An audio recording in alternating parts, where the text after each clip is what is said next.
Y'all gotta hold on. I can't restart it.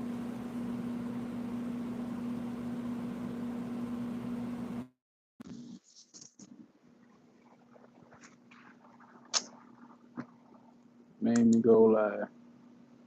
I wasn't trying to do that, dog. I wasn't trying to do that, dog. Headphones in, shout. Okay, let's make sure it's coming through on YouTube.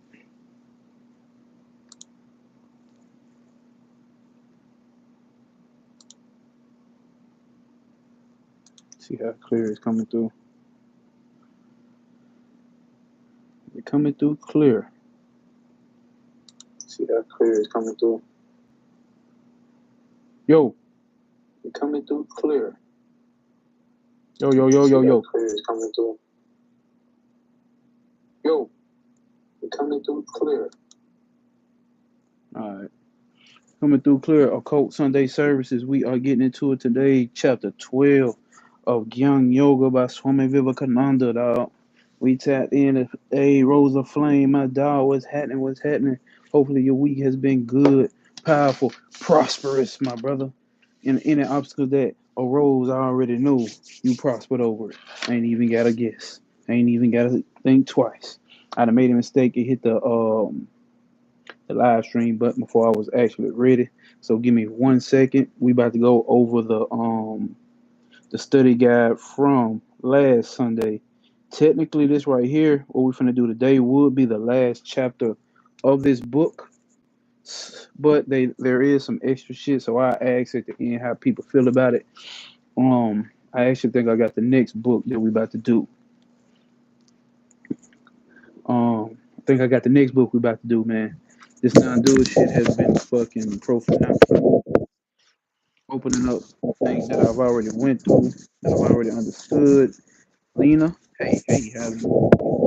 Then L Ween 777. Man, hold up. So y'all, for those that are tapping in, we going in over the illusionary man, the man of the illusion versus the man of infinitude, the infinite man. Who is the infinite man? That's what we're going in on tonight. So if this is y'all first time tuning in, hit that like button, hit that subscribe button, drop a comment in the chat if this y'all first time tuning in. Because today we ain't gonna bullshit, okay? Just for those who don't know, over here we standing on motherfucking principle. What's the principle? The principle that we're talking about here is pure unconditioned consciousness, the ever unchanging consciousness. Some people of some system might call it the soul, some might call it the God, some might call it the spirit, some might call it whatever.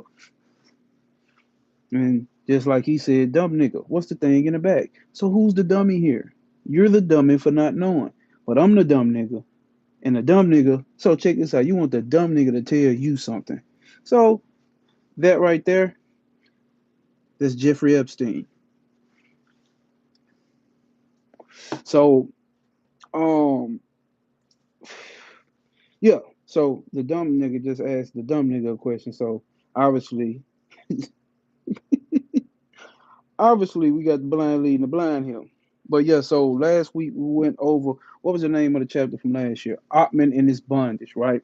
Basically, we talked about how understanding the Atman of what the Vedanta system calls Atman is the self. So just like the ancient spiritual axiom that says, know thyself or know the self. Hit that like button, y'all. Please hit that like button if you join it. Or if you don't like this, please hit the dislike button and leave a fuck you comment inside the chat. Let me turn my D and D on because we gotta uh, mindfulness, whatever the fuck mindfulness is. Turn it on a laptop too. So we get an understanding. You just put anybody in here, man. Look at this. I'm gonna be going back and forth with numb nuts for brains inside the goddamn chat. But yeah. So we talking about the self, the infinite self, right? And that's basically what we're gonna get into today. This chapter is labeled as the real and the apparent man? Who is the apparent man? And who's the real man? So we went over last week's chapter 11, the Atman and its bondage and its freedom. Is the soul trapped? Can a soul ever be trapped? Like I say, when I mention the soul, just pay attention for different systems. Some people say the spirit is the infinite one. Some people say the soul is the infinite one. Don't get caught up in the word that they're using. Get an understanding of the word that they're using. Thank you. Thank you for doing what they need to be done to them, Roll the Flame. Now you can't talk for 800 and for 86,000 seconds. How does that feel? Uh, so with that being said, we're talking about the infinitude, the infiniteness, if that's a goddamn word, of the spirit or the soul, depending on which system. I'll call it the soul. The soul is that which lasts forever. So that's what we're doing over here. So we talked about it last week, and we had a good chat. Like people like this have been coming in a chat. You know, some people found it very interesting, and then some you got trolls, and then some you got bots. Then some Rose the Flame got to take their ass out the spot. It is what I'm saying.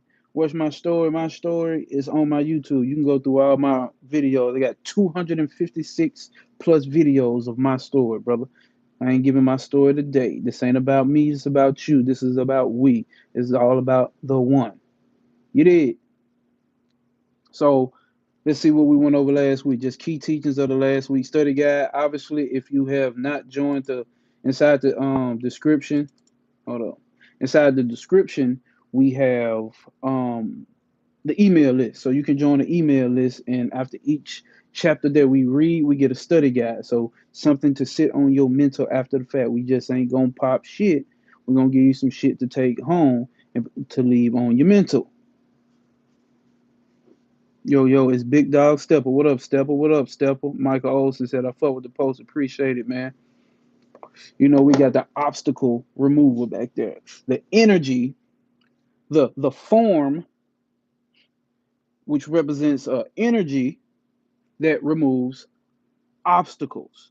If you think it's an elephant man sitting in the sky, that's cool because that exists for some people. That exists for some people, so no disrespect to the people of that mental temperament. But this is a form that represents the formless. That's what we're going to get into tonight and read.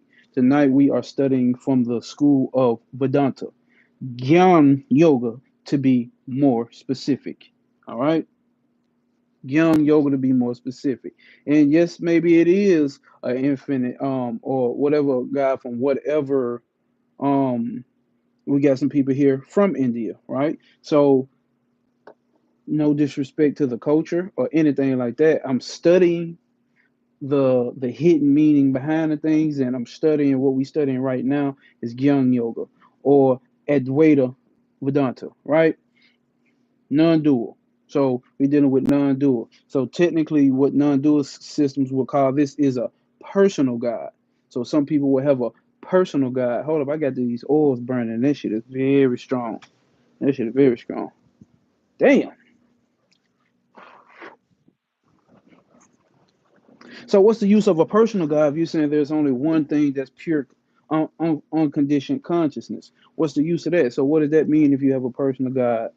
So basically, what that is this is for the mind, right? Because what's up with the mind? The mind needs a form to latch on. Now we're going beyond traditional religion or traditional spiritual systems, right? Because a lot of people think this is the end all be all or an image, or like a person just said, Jesus Christ. So you can get an image of whatever you need for the mind, but ultimately what we're going to is the formless. So the formless is put under what we may call the matrix or the limitations or Maya or Mayat or being or whatever you want to call it, and it needs to have a form for the normal, regular, degular, schmegular human beings to have something to see. That's why all the images always have a human form or shape, something that the human mind can correlate. Because if the human mind can't correlate it, it's not going to be able to get eventually through a next one of the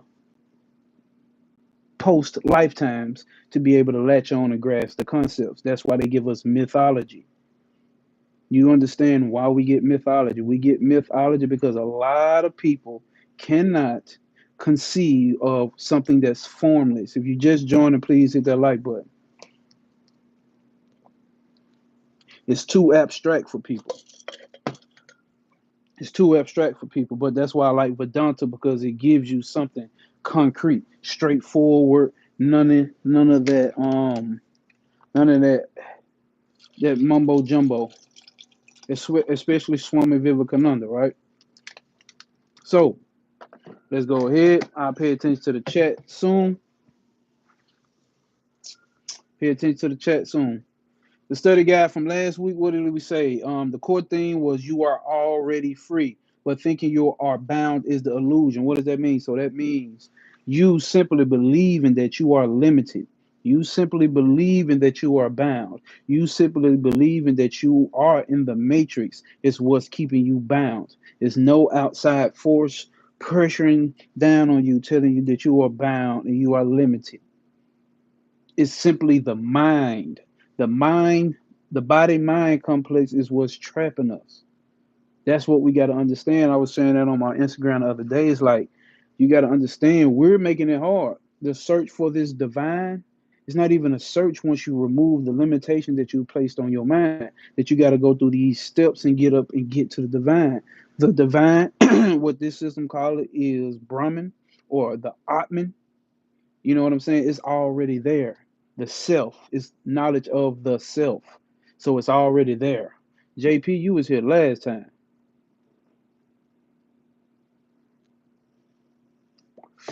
You was here last time. So JP, I am Krishna. Okay, we finna get you on up out of here. Putting time out, buddy. See you. All right, get you up out of here, my boy. So when you go through multiple systems, if you understand,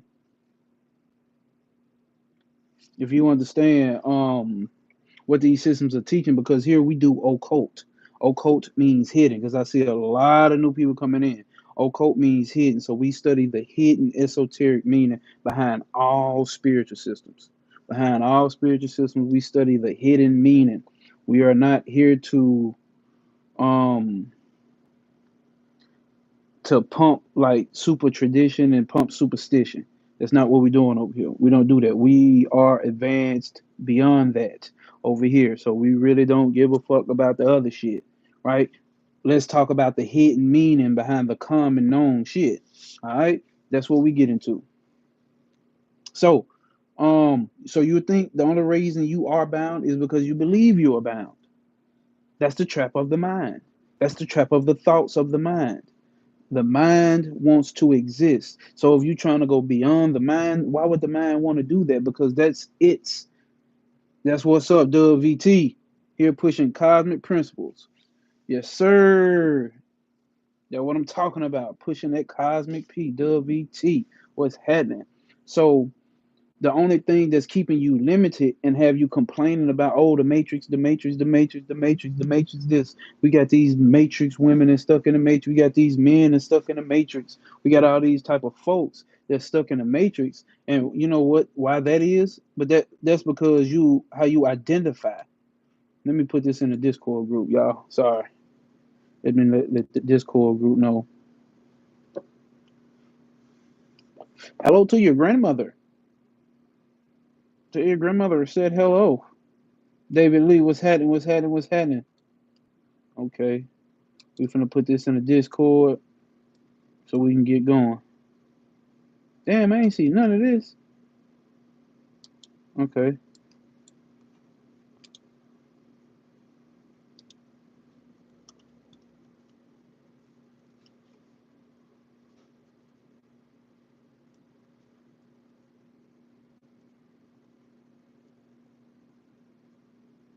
Subscription at this point is necessary. Appreciate that. Everyone. So what we talk about here is when you move beyond the illusion, you understand that all is one. You understand that there are no enemies. You understand that there are no enemies. There's nothing holding you back but the mind. And the mind is a concoction of a whole bunch of mental impressions. That's what we're about to get into today. A whole bunch of mental impressions that you have identified with. When you take heavy identification of these thoughts and these emotions, those emotions comes from thoughts. And when you take heavy identification in them, you end up viewing the world that way. And that's what creates your enemies. You are the creator of your enemies. So what does that mean? You are the disperser of your enemies as well. We are here talking about how infinite you are. If that is not your flavor, hey, get the fuck out my kitchen. Hey man, if you want to talk about white Jesus, you can. That's not what we talking about. It don't even matter to me about what color he is. That's what I'm saying. That's kitty shit. I don't know if you trolling or what, but that's kitty shit. We don't even deal with that level of perception, bro. I ain't gonna lie to you. So the key teachings for the last chapter from last week says that the nature of the Atman, the true self, is unborn and undying. So it was never born, so it can never die. You see what I'm saying? Never born. There we go. We talking about green Jesus over here. No thought, no emotion. Stay. I can kind of rock with that. I can kind of rock with that. Peace, Asajj. Peace, peace, peace. So the real true self is unborn and never dying. See, this what I'm saying. When you identify, this is where karma comes in at because you identify with the body and the mind. Because the only thing that incarnates in another life is the mind. The mind consisted of the thoughts, the mental impressions, the intellect, the ego. You know what I'm saying? The memories. That's what incarnates into the next body. But that's because people heavily identify with the body and the mind. So if you heavily identify with the body and the mind versus identifying with the self, which we call pure unconditioned consciousness, then what? What reincarnation? See, that's an ultimate point of view, right? So if a person does believe in karma, okay, you can talk to that person on that level of reincarnation and karma. Because karma does exist for the body, for anything in manifest reality. The mind is a part of manifest reality. The all is not mind. The all that can be known. How do we know things? I got to keep running this back. How do we know things? We know things through our five senses. How do you know how something smells? By the nose. How do you know what something looks like? Through the eyes. And we're going to get into all this today, so don't even trip. We're going to go in deep detail about this today. How do you know what something sounds like? Through the ears. How do you know what something tastes like? Through the tongue. How do you know what something feels like? Through the hands. So all that can be known is reverted, sent right back to the mind. So when you touch something, you don't know, but it's a process from when you touch something by the time that it hits your mind and then it hits your brain and sends back up to the mind like, oh, okay, that's a smooth surface. Oh, I'm touching my eyes, my hands. Oh, I'm touching a highlighter. You see what I'm saying? So that's the way that you know things. It sends it back up to your mind, and your mind gives that perception that tells you what it is. Obviously, you know you've seen things that you thought were real, like you've been walking through or driving down the road at night and you thought you saw somebody standing in the road, but it's some leaves hanging off a branch of a tree moving like this. You see what I'm saying? So we know the mind can be fooled, right? We think we know something and then we find out that we don't once we get more information, once we go through viveka, which is discernment, once we get to discern and once we have something to compare and contrast it to. You see what I'm saying? So if all you know is that this is a elephant man, a Indian god, and you don't know nothing else about him, so you're gonna consider him evil, or you're gonna consider him a false god, or you're gonna consider it whatever the fuck the case be. That's because you have nothing to compare it to, and your beliefs have led you down that path, and you can't get past that. You see what I'm saying? No judgment here. We just understand where your temperament is. We're here in PhD level of spirituality understanding, right? We here and other people can be in fucking first or second grade. And that's fucking fine. That don't mean nothing's wrong with them. They're just the level that they're studying and under their level of understanding is. All right? That's where we at with it. Guess where we at with it? All right. So the unborn, dying, the formless, and the infinite, beyond space, time, and causation. What you are is beyond space, time, and causation. So anything that you can think of that you're going to say that you are is not the real you. That's the title of this chapter today. The man of the real and the man of the apparent. All right. So we spend our whole lifetime in this manifest reality, um, um, limiting ourselves by identifying with the apparent. And what's the apparent? The apparent eventually dissembles or disintegrates or dies or breaks down. Your mind eventually breaks down. Your thoughts, you start forgetting shit. Your body, your skin, your hair, whatever you can think of. Oh, I'm a strong man, I'm a strong woman, or whatever you want to say that you are. It eventually breaks down. It doesn't last. And that's the apparent. Why are we identifying with things that don't even last long? Heavily identifying. It's not like I'm going to say I'm not a man. You know what I'm saying? So obviously that, but I don't heavily identify with that. You see what I'm saying? Nobody can threaten me and tell me, "Oh, you're not a man because you don't do this." That's a tradition. Traditions dwindle and fade away. You see what I'm saying? That's a cultural thing. They dwindle and fade away.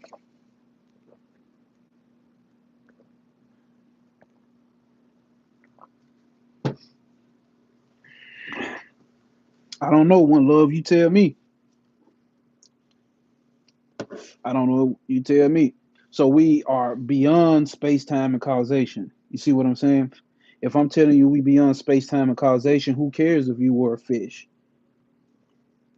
Because that's a part of certain traditions where they believe that you can incarnate as a fish, depending on your karma. But where does karma happen at? What does reincarnation happen at? In the body mind complex. I'm sitting here telling you that you are beyond the mind in the body. So what is bondage? Bondage. What is bondage? What is limitation? What is slavery to the matrix? What is it? Bondage is a mistake in belief that the Atman is limited. The mind in actions, what's actions? Karma. Karma and action are the same thing. All right? They create a veil, giving rise to the illusion of limitation and separation. So you believing this is definitely science. This is definitely science that science hasn't even caught up to yet. Science is trying to get there. They still can't agree on what the mind is. Spirituality has a lot of spiritual system has already figured out what the mind is. And this system here is talking about beyond the mind, which is consciousness. Beyond the mind. The mind exists within consciousness. You see what I'm saying? I got a video, One Love. I don't know if you ever seen my what's the name. I can tell now. I can believe you serious. You're not a troll. But if you, I got a video called "The Dark Veil Lifted." If there's anybody in the chat who's seen it, they'll tell you about it, or go check out the comments on the video and see what people think about it. Because I go through the sciences, I go through all the ancient spiritual systems, I go through the neuroscience, I go through physics and all that, and bring that shit all back around and talk about what the ultimate shit is. So you can what's that, unsubscribe, great Trude, whatever the fuck your name is. You can unsubscribe, right? Antonio say to open your mind, the awakening. But yeah, no, that was just a quick what's the name if you were interested, bro, because I go deep into it. Not saying you can't get it anywhere else, but hey, it is here if you're looking for it. If you want to see what the fuck I'm talking about over here. Beyond the third eye. That's right, Antonio. We moving beyond the third eye. Gnosticism. I've studied Gnosticism, and this is beyond Gnosticism. If we want to be straight, when I say beyond, this is the more hidden aspects of Gnosticism, because Gnosticism means what? Knowledge. Gnosis means knowing, right? So now we're studying a system of India that's called Jnana-Yoga, which means the same thing: knowing, knowledge. All right. Hey, Troy, Brasilia. I don't know if you're being serious, but you can't get kicked up out of here playing around because this obviously is not that, brother. What's a good movie on reincarnation? Shit, I can't think of one right now. Not off the top of my dome. So here's the illusion. You think that you are bound. You think you are the mind in the body. Everything that you think you are is wrong. Oh, no, this ain't Christianity, bro. This is not Christianity. Um, Into the Void. Okay, so Rosa Flame said a good one is Into the Void.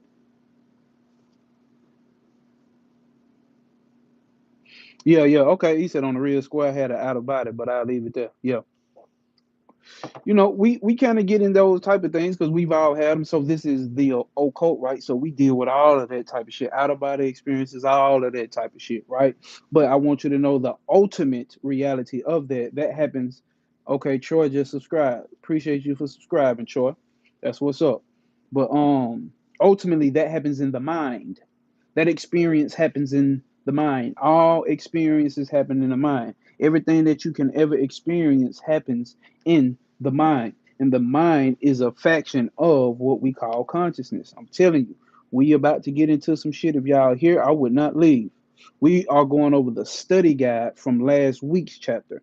So if you just subscribe, what we do is we got inside the description.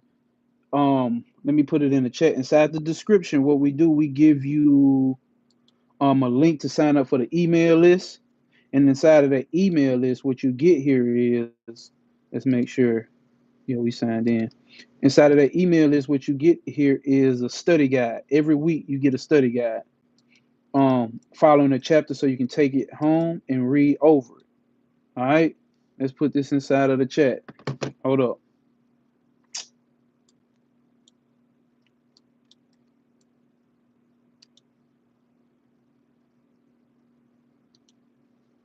Join a email list.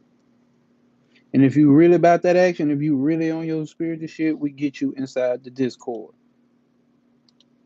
So right there, I just pinned this in the comments, and that is how you can get access to the email list. And the email list will give you access to the Discord and the study guide that we get every week. So we're really about to go on and get ahead and get into it. Let me see here, because I just go over a little bit of the study guide. So okay, so in the last one, what is Swami Vivekananda talk about, right?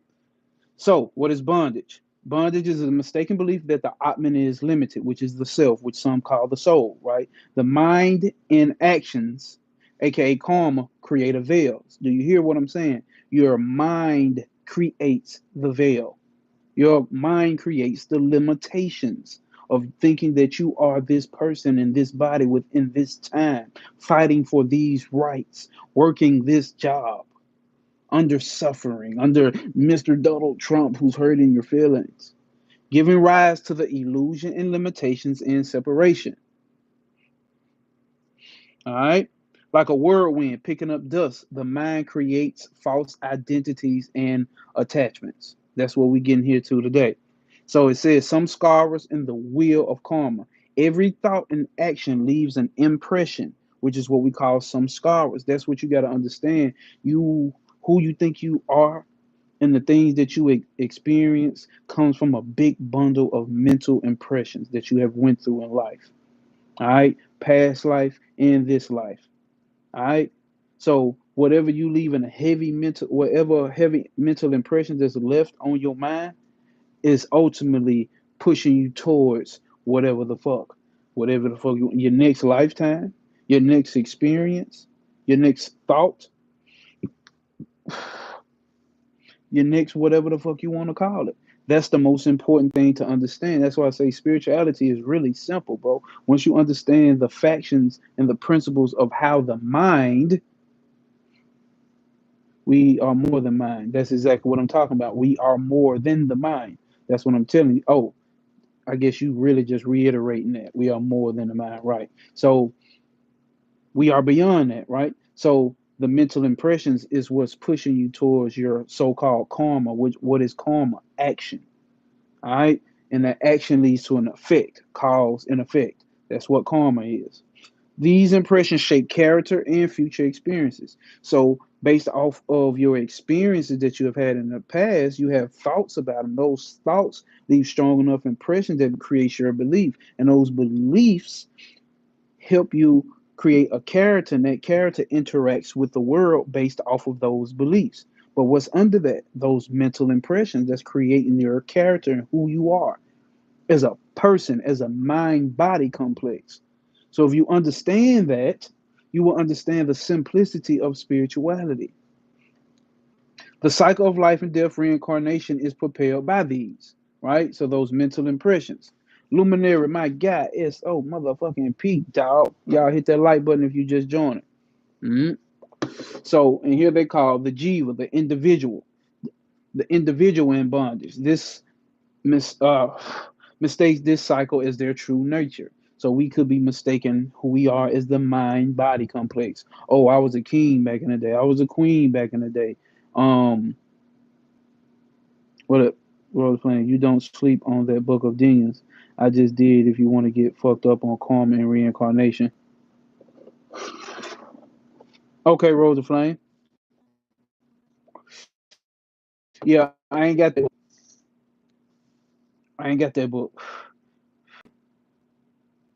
Why am I vaping? Why are you vaping?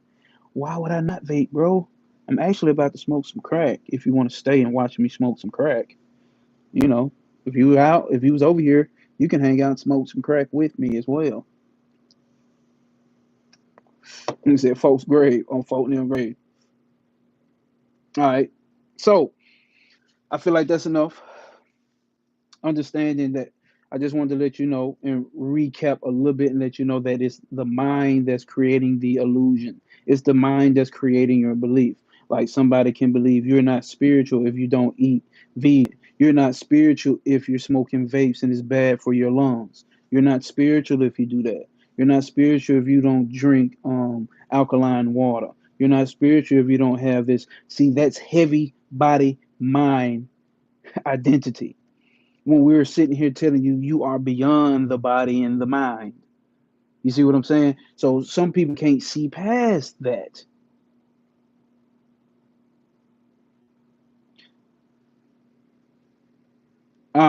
I'm sorry, Star. I don't know if anybody can even DM you on I don't know if anybody can even DM you on what is this called? YouTube because my screen is cracked. I'm not able to read the whole thing for whatever. Can't click it and okay. So Star says she can't click it. I don't know how we can get that to you. Um, no, I respect what you're saying about vapes and all of that shit, but shit, I bet I'm pretty sure we can look into everybody on here's life. If you put your life under magnifying glass, I bet for a fact you're doing some very unhealthy shit. I'm pretty sure that holding this phone in your hand or looking at the screen is causing damage to the nervous system and the eyes. You see what I'm saying? I'm pretty sure that the energy that's generated the electromagnetic field coming from this phone is damaging to you, and I'm pretty sure that the water that you take a shower in is probably damaging to the body. I'm pretty sure the water that they tell you um is alkaline is probably not truly alkaline in the fact that real alkaline is. Okay, hopefully you got it, Star. Hopefully you got it, Star. We definitely want you on the email list. You know what I'm saying? So we can find out a whole bunch of shit. You see what I'm saying? That's not healthy for you. And like I told this story, I'm gonna run this real quick. There is 100. If for people who care about living a long time, there's a story that I listened to and heard the lady on the radio who lived to 103. Guess what she eats as a daily diet? Pepsi and Cheetos. So take that for a health study guide. She eats Pepsi and Cheetos. She's 103. I still don't know a 103-year-old vegan. So, I mean, hey, obviously it's to each their own, right? Because what are we? We are beyond the body and mind. I don't know why y'all are sitting on that since we here talking about something way more powerful than that. And I respect it may be a general concern, like, hey brother, you know what I'm saying, slow down on the vaping, it's not that healthy. Granted, you know what I'm saying? Granted. And I do respect that and I can agree with that as far as the mind complex goes. That's what's up. That's all. I respect it, y'all. He he said we met a nigga that was 103 today. He hiked up the mound. Yeah, I know, right, Luminaire, right? He said it was a white man, 103 years old, and he hiking up mounds. You see what I'm saying? So, hey, I'm gonna tell you, mind over matter, and then consciousness over mind. So if your mind is sitting on a whole different plane of existence, see, you create your. And what did I just tell y'all? What creates the limitations to you? What creates the limitations to you? Your mind. So if you're running around thinking everything is trying to get you. When I say trying to get you, I'm talking about the foods. Oh, is this in the food? Oh, is that in the food? You create something inside of your mind that everything that this is demonic. You see what I'm saying? He ain't talking about what I'm saying, but I'm saying I'm using his comment that everything is demonic and everything is trying to get you. So you create something that even lowers your immune system. Your body, your mind and body is not inside, is not in alignment with that you are infinite and nothing can hurt me. All right. Rosa Flame said the vegans are in the East, but the Western Beyond Meat type. Well, but they just approved that they can make lab grown salmon. The FDA approved it. I don't know, man. But we about to get into a reminder of why we are infinite. Let's get it, y'all. We gonna spend too much time doing that. We're gonna spend more time doing this. So let's get this going. And what we're gonna do here is set the laptop up so I can actually see better while we reading.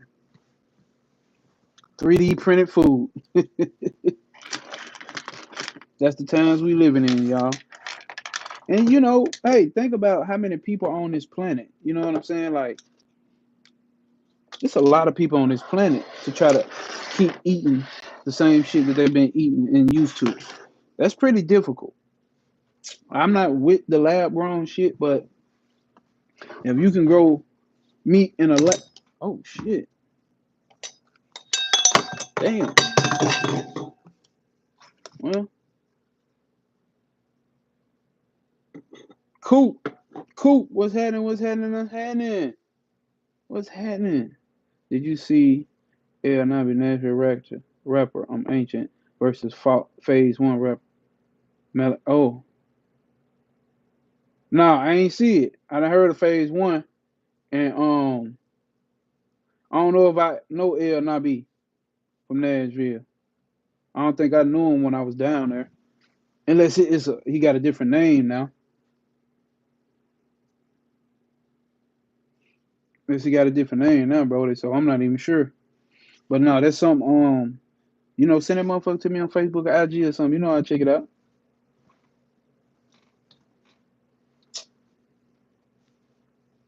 The first lie man said is you right hand and left hand. No, you even hand. Use both hands. All right. No, you even handed. Use both hands. Dig that. Dig that, bro. Let's see how straight this is showing up. Let me know, y'all. Is this clear on the screen? Can y'all read the text? Is it showing clear enough? I feel like it is. It's showing clear enough on my shit. So if you just joined, hit that like button. If you just joined and have not joined the email list to hop in the Discord group or to get the study guides after each chapter, it is pinned in the chat. It's pinned in the chat.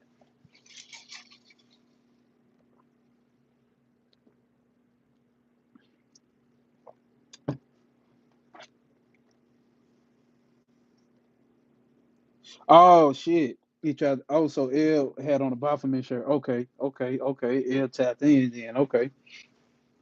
Say less. Yeah, I had to check that out then.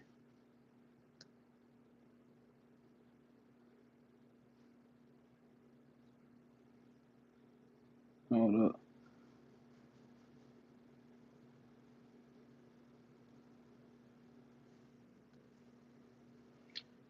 All right, how's it showing on the screen, y'all?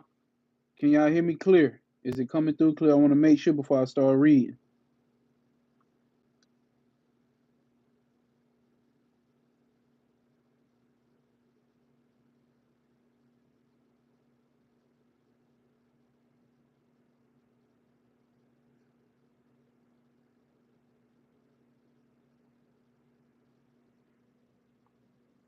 Damn it, y'all here? Okay, all right. We got all these people in the chat. Ain't nobody saying that. That's good for me. All right. I say now.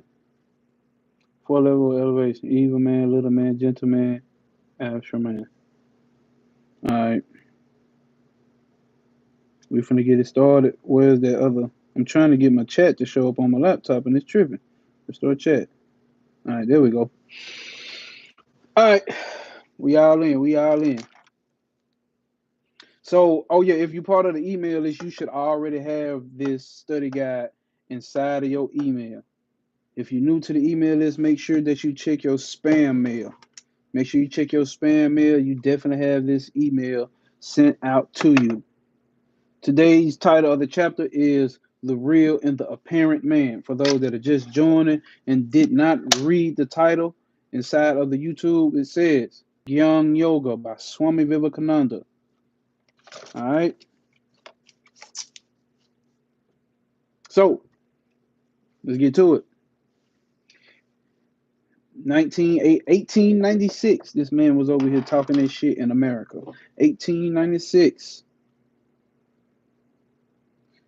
Niggas been out of slavery about 30 years.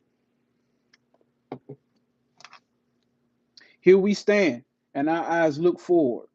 All right? Listen to me. Here we stand, and our eyes look forward, sometime miles ahead.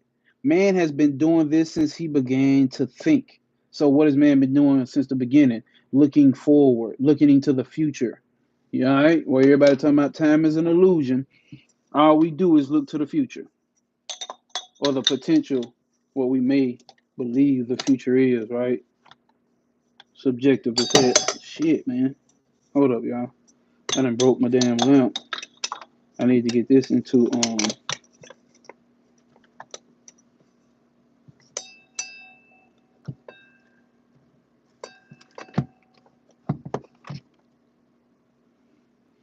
Alright, that should be straight.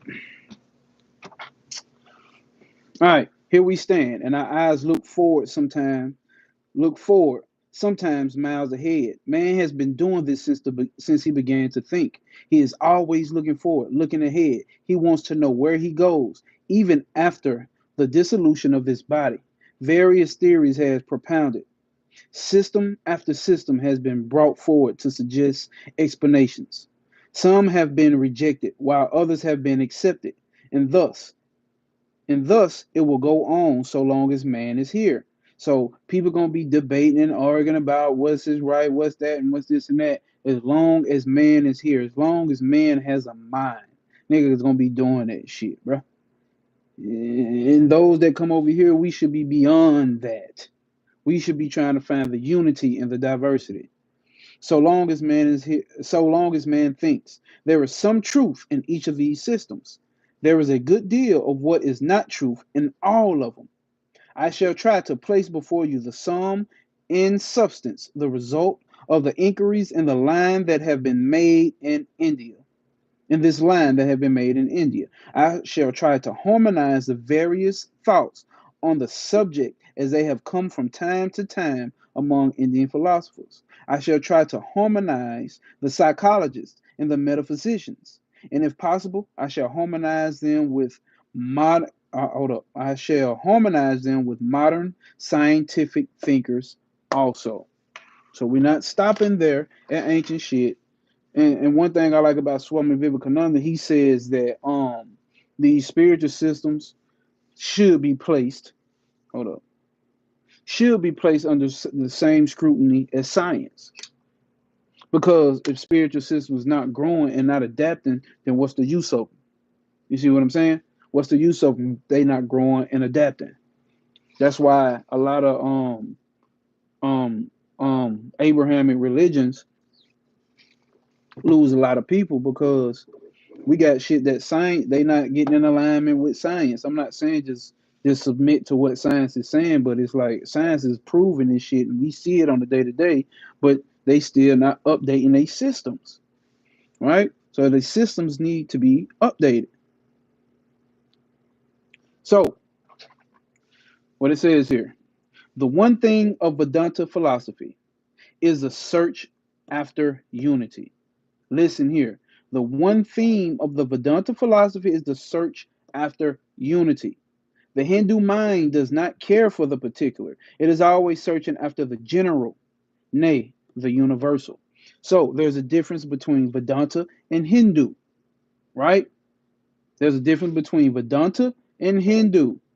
Listen, there's a difference between Vedanta and Hindu. One only cares about the general. See, there's a lot of people in spirituality that deals with just the general shit.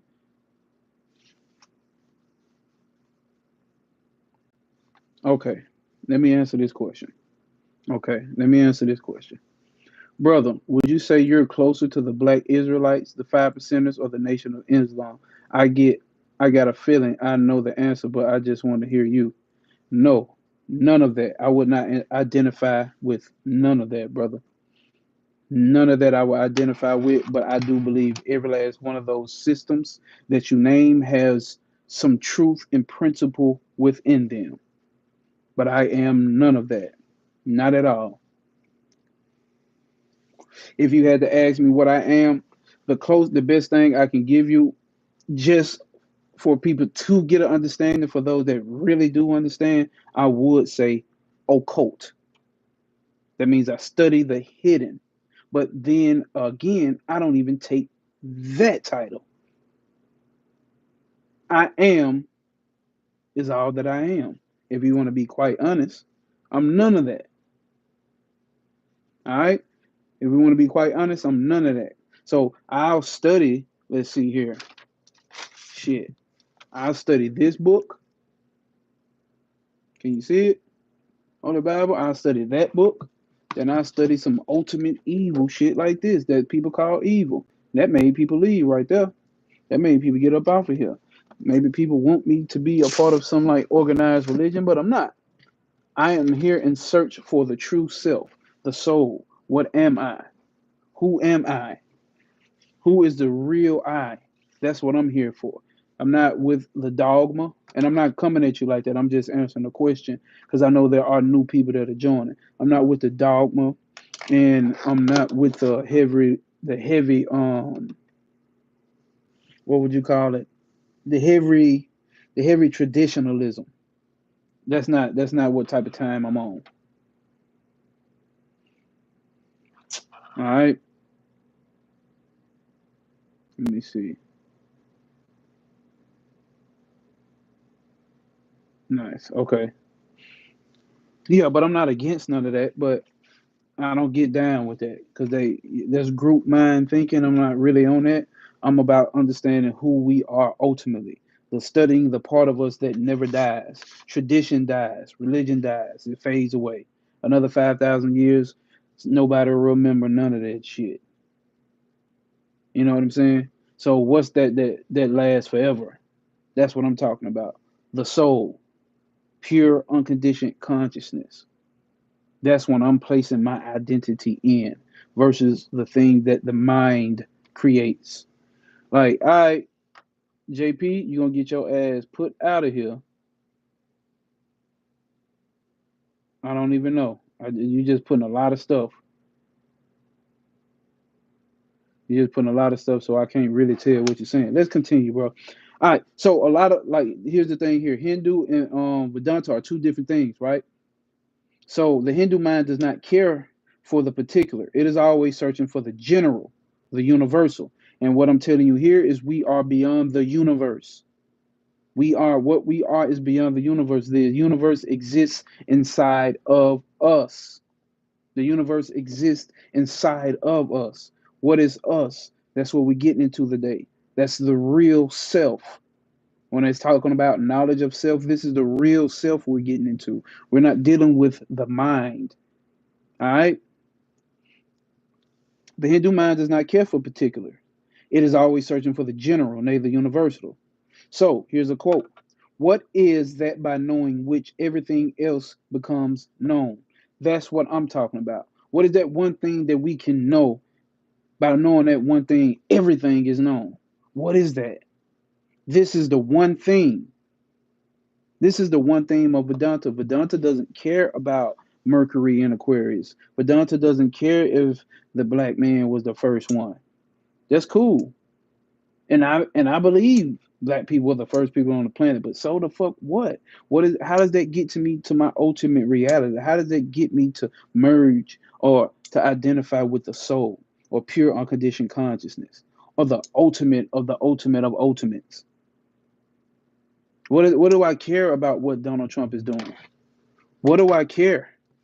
Ultimately, there's a relative there's a relatively to that. There's a general understanding of that can be used and understood. But I'm not putting my why would I put my time and energy when I just told you what brings you back into reincarnation? What makes you suffer? Your mental impressions. How emotional you are attached to your mental impressions. So if I'm talking and dealing with the true nature of the self or true nature of the soul, if I'm spending majority of my time doing that, what do you think my mental impressions are going to be like? There are merely moments in an eternity of time. See what I'm saying? Somebody gets it. We're not dealing with no bullshit like that. Not saying that we can't look into it, not saying we can't watch it, not saying we can't learn about it. All right? So, what is that by knowing which everything else is known? That is the one thing. As through the knowledge of one lump of clay, all that is made of clay is known. Right? Similarly, that is similarly, let's make sure it's showing up on the screen right here.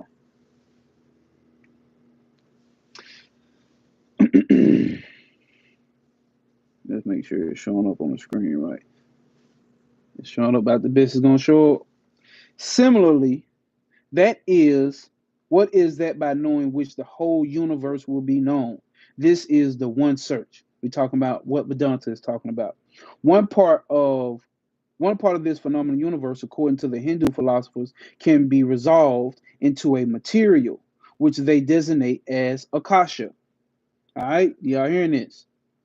One part of this phenomenal universe was phenomenal, the apparent universe, where events and things are taking place. All right, the petty universe. All right, so it's not the ultimate reality, it's just the universe. It seems bigger to you. It seems big to you because you identify as the body, you identify as the mind, you identify as this person who has to go to work. That's what you identify as. So the universe seems big to you. All right. One part of the phenomenal universe, according to the Hindu philosophy, can be resolved into a material which they designate as Akasha. Right? All we should know what Akasha is. Of those who don't know, that's ether. Right? All planets, everything that exists comes out of that. He's gonna get into it. All the things which are around us, in which we see, feel, touch, taste, are simply different manifestations of this Akasha. This is high level shit. You want to talk about some high level shit? We even gonna go beyond this. Y'all want to talk about high level shit? Who gives a fuck about any aliens? Who gives a fuck about a Donald Trump? Who gives a fuck about any of that when you understand this level of things? All right? It is all pervading and fine. All that all that we call solids, liquids, gases, figures, forms, or bodies, the earth, sun, moon, and stars are all composed of Akasha. Are you hearing this? All of that is composed of Akasha. Well, which if you grew up in spirituality in the black community, you know that we call that melanin. Yes. Akasha, ether, dark matter, all of that will what we will be calling melanin. But I'm telling you here today, Melanin is petty. Because why? You are beyond the manifest reality. And as long as you still identifying with shit like that, all right now. What force is it which acts upon the Akasha and manufactures the universe out of it? Along with Akasha exists a universal energy. All forms of energy in the universe, all motion, attraction, nay, even thought, even thought, even your thoughts. Listen to that. Are but differing manifestations of that one energy which the Hindus call prana. The prana acting on Akasha creates the whole of the universe. At the beginning of a cycle, prana sleeps, as it were, in the infinite ocean of Akasha. This ocean exists motionless in the beginning, then arises motion in the Akasha by the action of prana. And as the prana begins to move to systems, suns, moons, stars, the earth, human beings, animals, plants, and manifestations of all various forces and phenomenon. Every manifestation of energy, therefore, according to the Hindus, is prana. Every manifestation of matter is akasha. When this cycle ends, all that we call solid will melt away into the next finer or liquid form. That will melt into gases. Listen, man. When this cycle ends, all that we call solid will melt away into the next finer or liquid forms that will melt into gases, and that into finer and more uniform heat vibrations. And all will melt back into the original Akasha. You see what I'm saying here? So this is beyond Elohims. Because I see what y'all going. Y'all ain't got to be going back and forth in the chat. I don't know if y'all disagreeing or not. This is beyond galaxies. This is beyond Anunnaki. Anunnaki all would dissipate and take their ass right back into the Akasha. And what I'm sitting here telling you is that you are beyond a fucking Anunnaki, an Andromedan, a Syrian. You beyond all of that. All of that shit is petty shit. That's what we getting into here today. I'm telling you something beyond that. We beyond a nine ether. This is Akash. That's ether right there. We beyond that. We beyond that. That's only if you want to identify with the body and mind. Some people okay with that. But here we're talking about beyond that. When this cycle ends, all that we call solid will melt away into the next finer form or liquid or form that will melt into the gases and into finer and more uniform heat vibrations. And all will melt back into the original Akasha. And what we now call, let's see, attraction, repulsion, and motion will slowly revolve into the original prana. Then this prana, it is said, will sleep for a period, again to emerge and throw out all these forms. When this period ends, the whole thing will subside again. So that's what they mean when this shit never ends. This shit never ends. It shit never ends. It goes into a sleep period. Nothing ever is destroyed. It goes into a sleep period and then emerges again. Then it goes through all these cycles, human beings, planets, animals, ants, and then dissolves again into a sleep period. And then emerges again. That's what I'm saying. This is the only thing that's going on down here. The only place where things are happening is down here. There's nowhere else nothing is happening. It's all happening to manifest. That's it right there, Rose of Flame. The night of Brahman. The night of Brahma. All right? We talking about we beyond that. And we going to get into it here. All right? Thus, the process of creation is going down and coming up, isolating backwards and forward. In the language of modern science, it becomes static during one period, and during another period, it becomes dynamic. Facts. This is the realm of the unbalanced three gunas.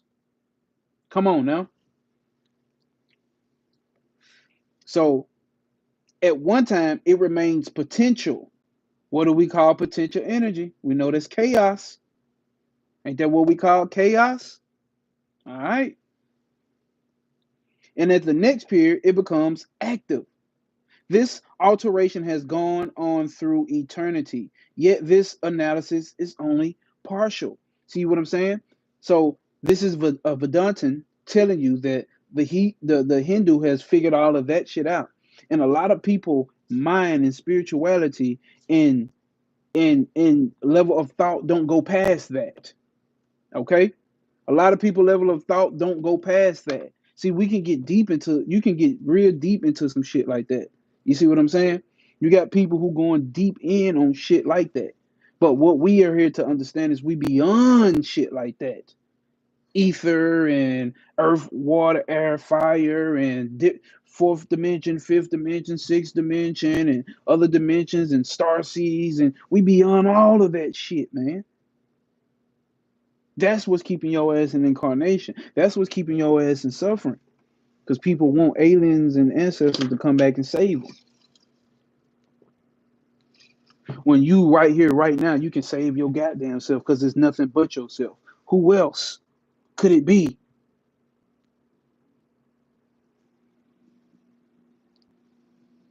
That's why I tell people, you know what, bro? I'm gonna keep it 100. This spiritual shit, especially this occult shit, bro.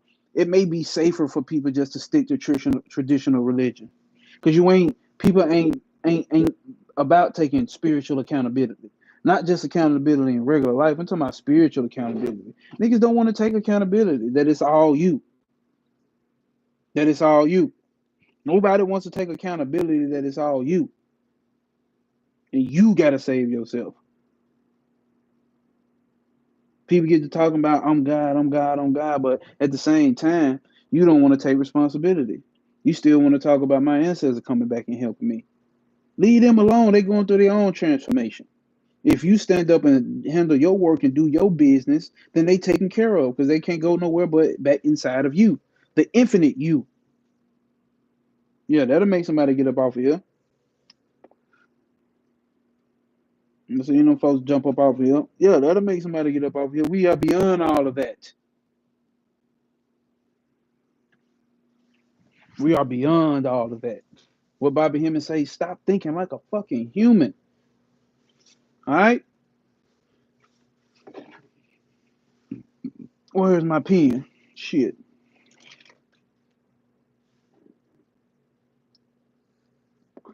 Yeah, the Bhagavad Gita. Yeah, I got that right next to me, somewhere over here. We do all that. The Bhagavad Gita got all that shit up in there too. I don't even know where that book is at, but I had it right next to me. But we got the Upanishads. You know what I'm saying? Very, very, very supreme text. If you get them, if you understand them. Bhagavad Gita somewhere over here though. So we get into all that.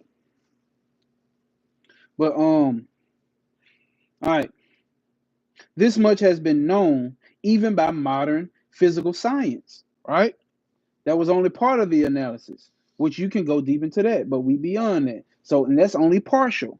This much has been known by the modern physical science, which lets you know that ancients been had all this science figured out. And I don't think nobody in spirituality disagrees with that.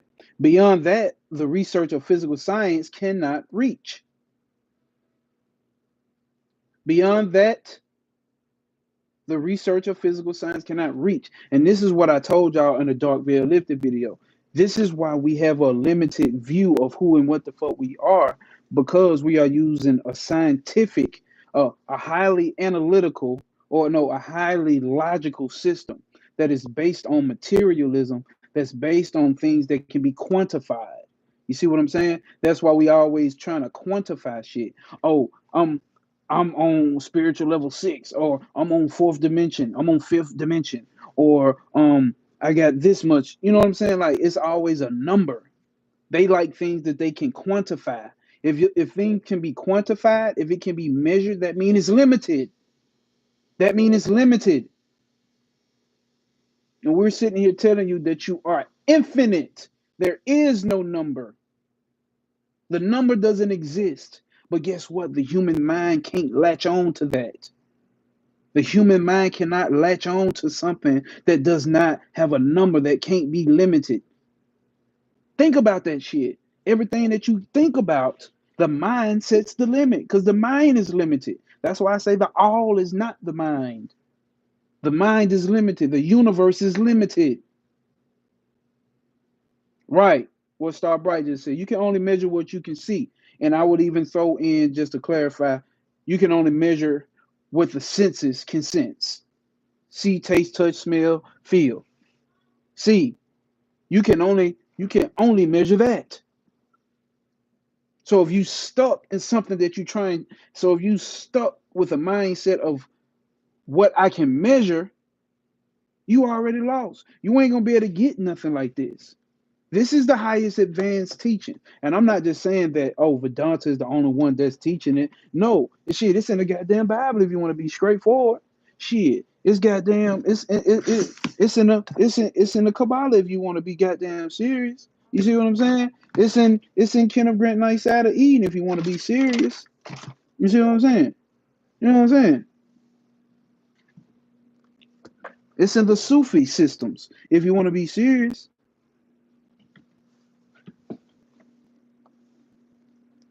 Shit, if you want to be quite honest, it's in the Greek mythology. If you want to be serious,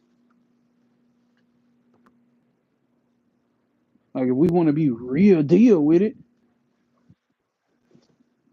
it's in the Upanishads. If you want to be serious, I'm missing some of my books that I wanted to pull out. It's all good though. Like I really am missing some of my books, bro. But it's all through there. But you got to have discernment. You have to have something you can compare and contrast with it. You see what I'm saying? I have no idea how long I've been waiting for a study group like this. That's what's up, Star. Well, you have found it, and I hope that you subscribe. And hopefully you did. Hopefully you did, so you get to join the email list. So since you join later, that you will get the study guide after the live stream. It should come to you. There is only God. B. There is only God. TGS said there is only God. Beyond mind and Akasha, there is a pure silence of the unchanging and eternal. That's what we own. That's what we own. So we can let everybody else on TikTok and Instagram argue about star seeds and, oh, karma ain't real, and, oh, what's really going on with the stars and planets, which that is cool. We can study that, but we can know what we need to know in our back of our mind is that we are beyond that. We are beyond any path. We are beyond anything that they saying we got to do. When you find out the real truth that you ain't got to do shit, that's scary. Why is that scary? Because the mind is active. It's ragistic. The mind is active. It want to be doing something. Think about it. It don't like when you want to sit there and be still. Oh, I got to do this. I got to do that. I got to see this. I got to feel that. I got to smell that. I got to taste that. I got to drink that. I got to see that. That's why they create these systems with these guys with pictures, because they know how the mind is. The high priest of ancient times knew this, so they had to give forms. But the form is only a representation of the formless. But your everyday average person in a spiritual system cannot move and work with something beyond form. We need a form. And then, you know what I'm saying, Troy? We'll get into that because we can talk about that. We could talk about that, about those thumpers. And really, they thumpers and they ain't getting a real deep hidden meaning behind it, but it's cool. Because like we talked about in the last chapter on my last live, even they get to go where we go. Because guess what? It's all existent in the one pure consciousness. They just taking a different path. And some people just stuck on that level of the mind, not understanding the formless, the infinitude of it all. Once you taste that eternity, once you taste that eternal unity, all is petty and temporary. That's it. All this is petty and temporary. So you can play around with it. You see what I'm saying? I'm not saying don't get into it. That's if that's your preference, get into it. See, I'm the type of person over here, we deal with the principles. Because what was the first statement? What is that one thing by knowing that one thing all is known?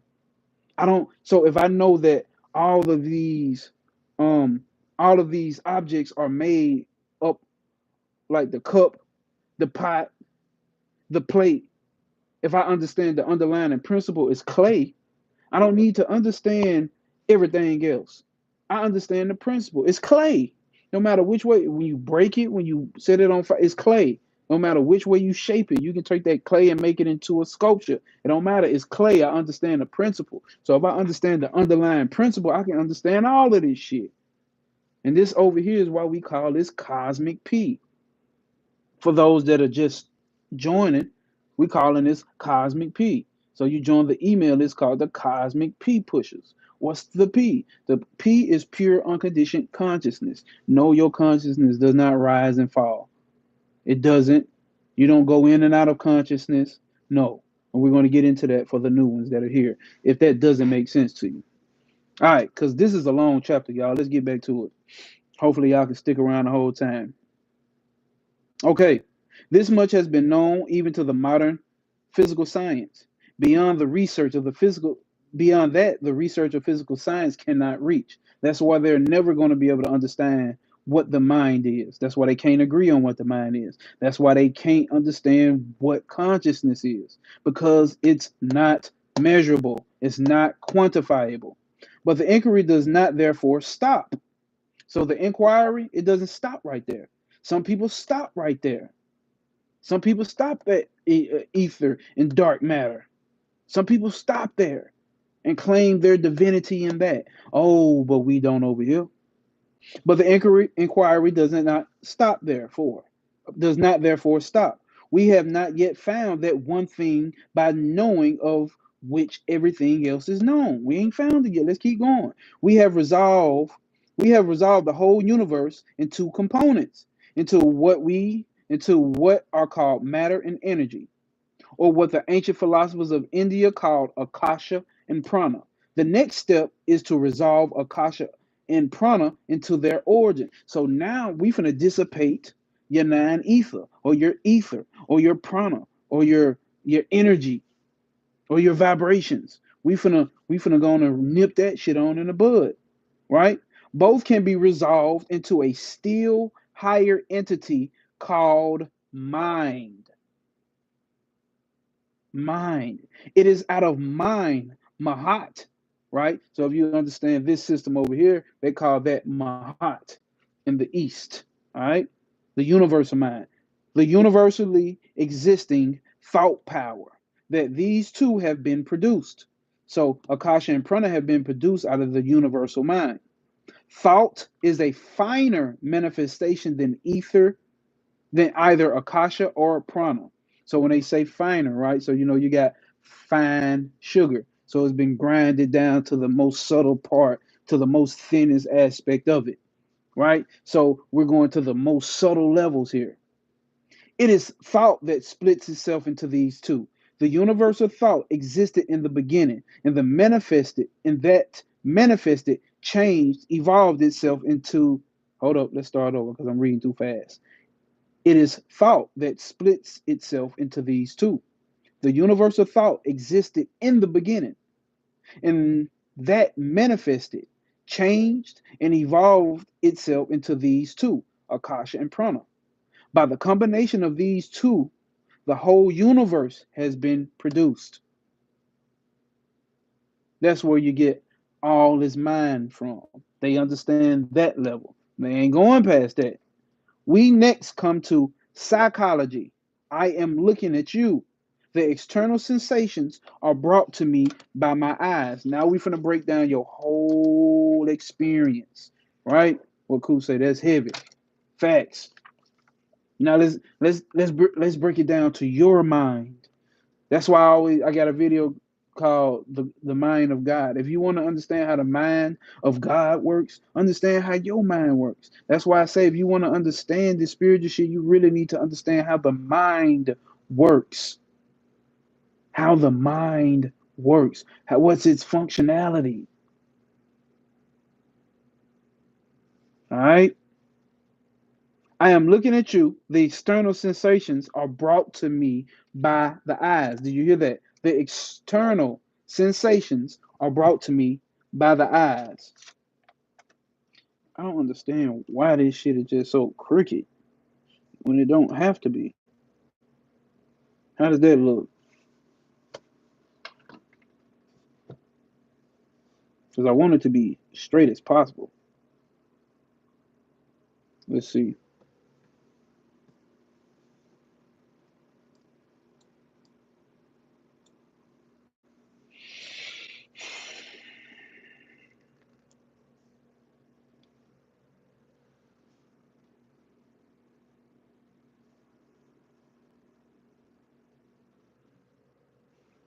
That look like that's cutting it off. Let's see. All right. We might be able to do something with that. That looks a little bit better. So what did I just read? My bad. I am looking at you. The external sensations are brought to me by the eyes. All right. They are carried by the sensory nerves to the brain. Remember that. We're talking about how you even experience reality. Okay? This is very, very important for you to understand. They are carried by the sensory nerves to the brain. The eyes are not the organs of vision, they are but the external instrument.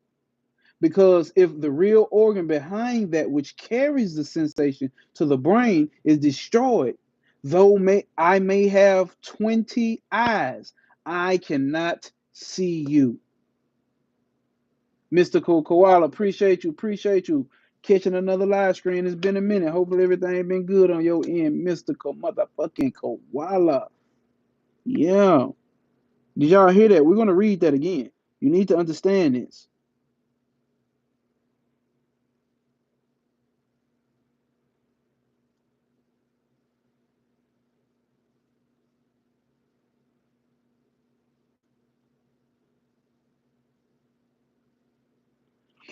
Okay. They are carried by the sensory nerves to the brain. The eyes are not the organs of visions. They are but the external instrument. Because if the real organ behind that which carries the sensation to the brain is destroyed, though I may have 20 eyes, I cannot see you. The picture on the retina may be as complete as possible, yet I shall not see you. So we're going to the subtle levels behind the hidden of how you're creating your reality. The picture on the retina may be as complete as possible, yet I shall not see you. Therefore, the organ is different from its instrument. Behind the instrument, the eyes, there must be the organ. So it is with all the sensations. So it is with all the sensations. All right? Y'all get that? Does that make sense? Because we're going to go into it even more. The nose is but the instrument of smell, and behind it is the organ. So when you say, I smell shit with my nose, no, you don't. Your nose is just the instrument. There's an organ behind that, this certain nervous system that carries that sense of smell to you, to the brain, for it to register to the brain. Say, oh, I like that smell. Oh, that's the smell of mahogany. Oh, that's the smell of roses. Oh, that's the smell of a stanky booty motherfucker who need to wash their ass. I didn't smell the stanky booty motherfucker before, and I know that smell. You need to shower. The nose is but the instrument of the smell, and behind it, it is the organ. With every sense we have, there is first the external instrument in the physical body, and behind that is the same physical body. In that same physical body, there is the organ. Yet these are not sufficient. Suppose I am talking to you, and you are listening to me with close attention, something happens. Say a bell rings. You will not perhaps hear the bell ring. The vibration of that sound came to your ear. It struck the tympanum, tympanum. Somebody tell me what that is. Tympanum. And that impression is carried by the nerve to the brain. If the whole process is completed when the impression is carried to the brain, why then did you not hear it? Did you hear that? So he's talking to you and you're paying close attention, and something happens like a bell rings, and it goes through all the processes, all those inner organs and the outer instrument of the ears is working. But it went through the whole process and you still didn't hear it. Why did you not hear it? It's an instrument, percussion made of bells. Why do we not hear it? We only have one sense in this physical world. It's a sense of touch. Atoms touching atoms. That's facts. That is one thing right there, because we don't even touch it directly. It's atoms touching atoms. Remember, I ran through that on that monitoring spirits video. You don't even experience reality directly. Play it, sir, year for Xmas recital. Oh, you played the senior year for Xmas recital. Let's see. The vibrations of that sound come to your ear, strike the tympanum, and the impression is carried by the nerve to the brain. The whole process is completed when the impression is carried to the brain. Why then did you not hear it? Something else is waiting, or something else is wanting. The mind is not attached to the organ. When the mind detaches itself from the organ may bring any news to it, but the mind will not receive it. So if the mind is not in alignment with the organs, the mind won't receive it. When it attaches itself to the organ, then alone it is possible for the mind to receive the news. Yet, even that does not explain perception. We still ain't got there. The instruments may bring the sensation from outside, the organs may carry it inside. The mind may attach itself to the organ, and yet the perception may not be complete. We highlighting all of that. Really need to highlight that whole goddamn paragraph. So I ain't gonna do that. What we gonna do is draw a star by that whole paragraph.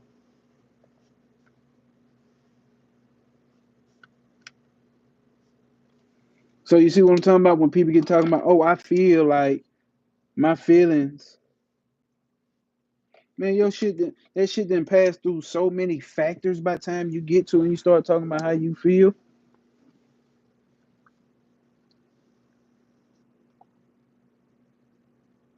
Yoga is actually yoga actually is traveling line of praying position, different positions. Yoga pray different styles of praying. The journey through the blood and the organ. Now, see, that's hatha yoga. So there's different variations of yoga, Antonio. So you talking in that position? See, when I first came to spirituality, I thought yoga was all about mantras and um, goddamn it, mandalas in body position. But this is way beyond that. You have karma yoga, selfish action, the yoga of action. You have what we study here where it says Gyan yoga, the study or the practice of knowledge of self. Then you have bhakti yoga, the devotional yoga. Then you have Raja yoga, the meditative yoga. Then you have that hatha yoga, where you bend and you know get the pent energy up in and out your body, get it moving through the body.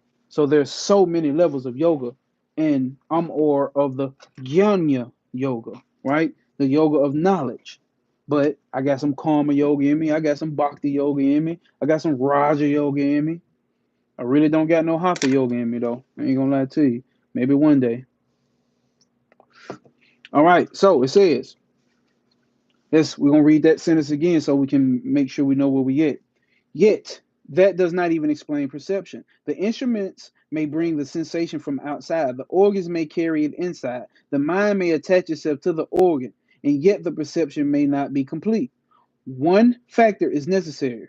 There must be, one factor is necessary. Let's make sure this is showing up on the actual screen and y'all can see that. All right, that looks like that's showing pretty good. One more factor is necessary. There must be a reaction within. With this reaction comes knowledge. Listen, we're talking about the yoga of knowledge. With this reaction comes knowledge. So by that time that you didn't receive all this shit that happened on the external, all this shit that happened on the external, majority of the time you don't even get it because there ain't been no reaction. Listen, think about your life. How much shit you have been through and seen and or been around. How many times has somebody told you something and you thought and you was sitting there having a conversation with them and they would bring it back up to you? You be like, I don't remember you saying that. Nah, bro, you ain't say that. I don't remember you saying that. Does that mean that that person actually didn't say that? It went through the whole thing. You heard them talking. You see what I'm saying? The instruments of sensations hit and did this and did that, went through all the levels and carried it up to the what's the name. But something didn't hit you with a reaction. Think about certain experiences you just can't forget. You just can't forget a lot of experiences because they bring up an emotional reaction. They bring up an emotional reaction. When people be, I got family that be telling me about shit that I did in the streets back in the day. I'm like, bro, hell no, I ain't do that shit. They were like, bro, yeah, you did, bro, you did this and you did that, and then they'll bring it up, and then they'll get somebody else to say, oh yeah, hell yeah, bro, you did do that, this, and I'm like, bro, hell no, that's fucked up. I ain't do that, bro.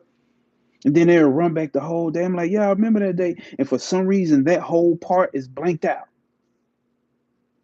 Some reaction didn't happen. That final reaction didn't happen for me to be in knowledge of that, for me to know that that happened. All right. With this reactions come knowledge. That which is outside sends, as it were, the current of the news into my brain. My mind takes it up and presents it to the intellect. He's finna get deep into, man, bro. He's telling you your whole fucking reality. Everything that you think you so deep about. When I say you, I'm talking about us. The reaction within. This reaction comes with knowledge. That which is outside sender, as it were, the current of news into the brain. All right. Now we get to the brain. Where does it go after that? My mind takes it up and presents it to the intellect. Okay. Which groups it in relation to pre-receive impressions and send the current of reaction is the hold up. And sends a current of reaction. And with that reaction comes perception. Here then the intellect. All right. Here then is the intellect. The state of mind which reacts is called the buddhi, the intellect. Okay. Yet, even this does not complete the process. Understand the mind, bro. This is why I keep saying that, bro. Understand the mind.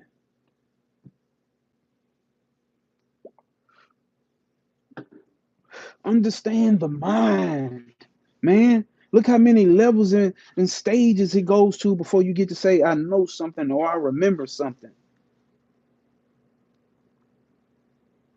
This is what they're breaking down right here. Here's the chart. Okay. Now, this is a dualistic system right here that I'm showing y'all. This is a dualistic system, but just get it to get the understanding. All right. Here is pure consciousness, what I'm saying we are Shiva. Okay. And Maya, the illusionary force, is all the way up here. Okay. And then you got people talking about, oh, my soul, my individual soul. We all have individual souls. That's how you know this a lot by this chart. Why? Because Maya, the illusionary force, then you get the individual soul. There's no individual soul. There is only is soul, and soul is pure consciousness. Now you can debate whoever you want to with that. It's whatever you want to, hey, whatever you want to do. All right. But here's the microcosm.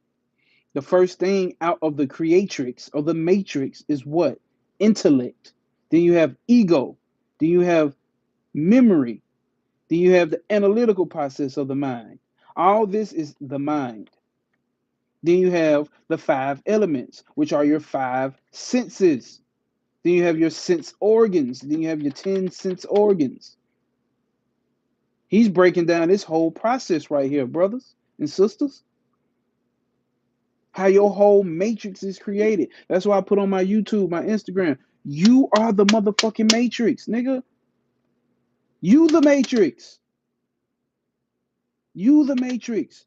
Your ego, your sense identification systems. Oh, I'm a more. I'm a man. I'm a woman. I'm a non-gender. I'm a fat man. I'm a tall man. I'm a skinny man. I'm a short man. I'm a YouTuber. I'm an intellectual, and I don't like people who are not intellectual. I'm a starseed. I'm a melanin. I'm a queen. I'm a what's like you, the matrix. You creating those limitations with your intellect, with your identification systems, with your memory and your analytical process. And how does all that work? All that you don't. All of that gets filtered through by these the five elements, which also equals the five senses, which is what we're talking about now. All of that, and he would just say you go through all of that, and then it gets up to the intellect and what he say. And yet that does not even complete the process. That don't even complete the process. We still ain't done, buddies. Let's keep going. Let's see. Damn. Individual soul is below Maya. You see? And I think this is page 45 of the Top with Shooty book. Shout out to my nigga Travis motherfucking Majors. That's page 5 of this book. Very, very, very key to your library if you serious about this shit. Because these motherfuckers in the East, they don't do all that lollygagging. Nigga, they give it to you straightforward. Like we getting right here, right now. Antonio say 360 to 720 to 100, 40% of the brain. The power, the mind. Okay. One more step is required. Suppose that they're so remember this is 1896. So the cameras that they had back then is not the cameras that we got today. Remember they used to have to throw the sheets over their head when they take the picture. So let's remember this. One step more is required. Suppose here is a camera and there a sheet of cloth. I want to throw a picture on the sheet. What must I do? I must guide various rays of light. We finna get into some deep shit, y'all. Please don't miss this. I must guide various rays of light from the camera to fall upon the sheet and be focused there. Something does not move is needed upon which to throw the picture. Something that does not move is needed. I cannot form a picture upon something which is moving. That something must be stationary because the rays of light which I throw on it are moving. And these moving rays of light must be gathered, unified, coordinated, and completed upon something stationary. So it is with the sensations which these organs of ours are carrying inside and presenting to the mind. Listen again. So it is with the sensations which these organs of ours are carrying inside and presenting to the mind, in which the mind, in its turn, is presenting to the intellect. This process will not be complete unless there is something permanent in the background upon which the picture, as it were, may be formed, upon which we may unify all the different impressions. Okay, I want to break out and say something, but I don't know if it's time yet because I know he's going to get into it. Remember, there has to be something still, unchanging, unmoving in the background. There has to be something still and unchanging, moving within the background. Come on, man.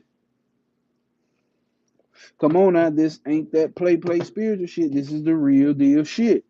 What is it that gives unity to the many changes of our being? What is it, y'all? What is it that keeps up the identity of the thing called individuality, moving from moment to moment? What is it by which all our different impressions, all our different impressions, let's make sure that this is showing up clear.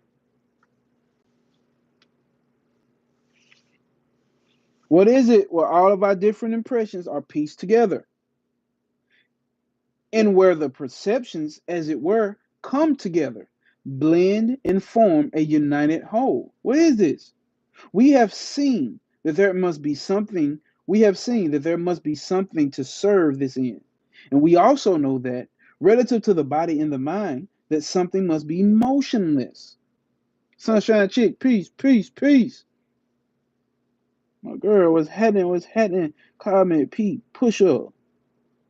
The sheet of cloth upon which the camera throws the picture is, relative to the rays of light, motionless. So, relative, right? Is motionless relative to the light rays. Else, there would be no picture. That is to say, the perceiver must be an individual. Check this out. This something upon which the mind is painting all these pictures, this something upon which our sensations carried by the mind and intellect are placed and grouped and formed into a unity, is what is called the soul of man. Everything that you have ever experienced, everything that you can ever see, feel, taste, touch, smell, dream, every ether, every whatever you can think of is on, is happening within the soul, man. Come on, brother. It's happening within the soul. Everything happens within you. So when we say the universe is in me, what do you think that fucking means? You correlating that to your blood and your heart and your lungs and your goddamn melanin? What? Mold. What you talking about, Antonio? Mold. We talking about the soul, brother. Soul man number 9. The soul train. All of that is grouped and formed into unity, into what is called the soul of man. That is the background. Everything is happening in the fucking soul, aka consciousness.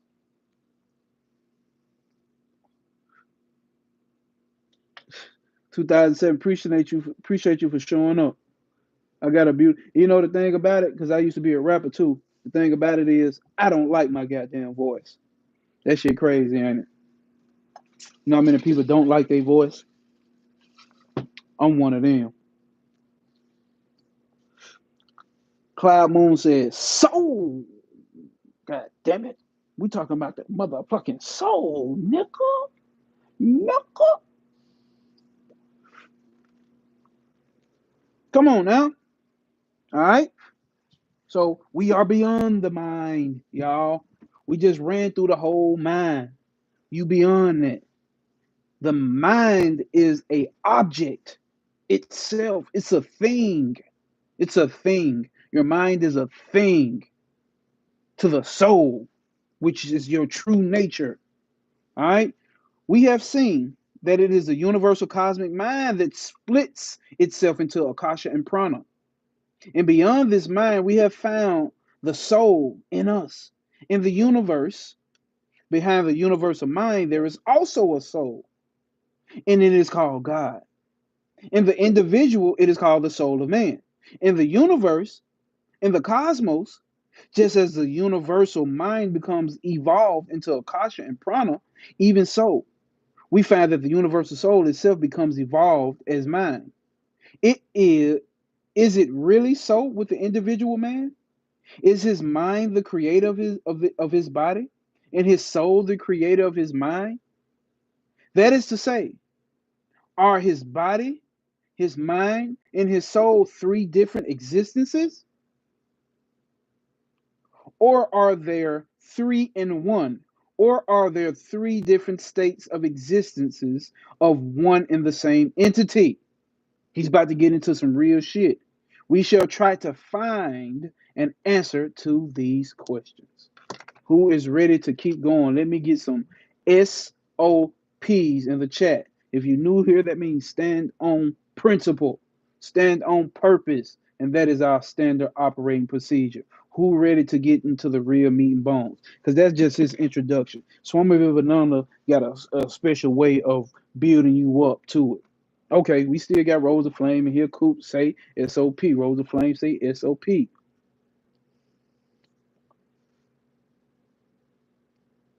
Mr. Kukawala say SO motherfucking P.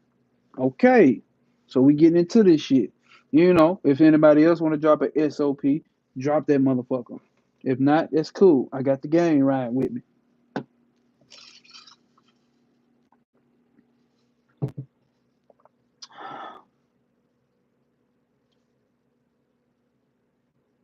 Yeah, I got okay, Rose of Flame. I seen you said something about that earlier. So, you know, hey man, we had to chop it up. You had to send that shit to me so I can catch on, so I can catch up to what Dinions is. It may be something that I know about, or maybe not. Let's see. All right, y'all. Take a sip of my water, because we finna get busy. This is gonna be a long ride tonight, y'all. Long ride tonight. This is a thick ass chapter. Technically, this is the end of the book. This chapter is the end of the book. Technically.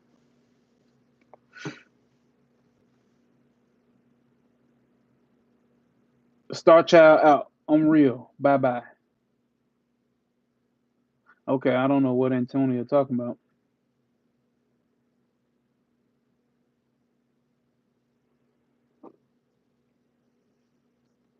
Luminaire say SOP, let's get it. All right. The first step we have now gained is this.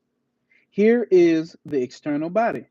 Behind this external body are the organs, the mind, the intellect, and behind these is the soul.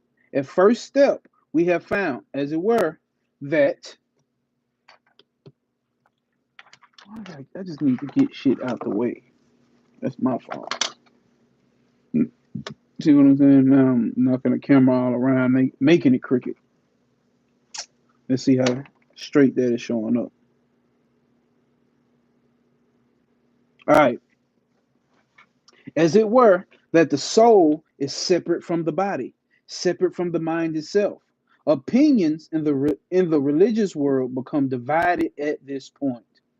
Let's say that again.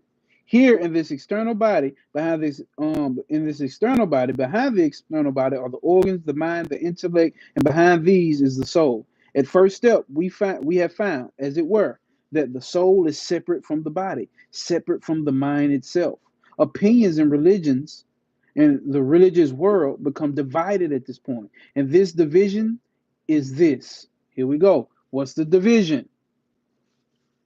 All those religious views, which generally passed under the name of dualism, hold that the soul is conditioned.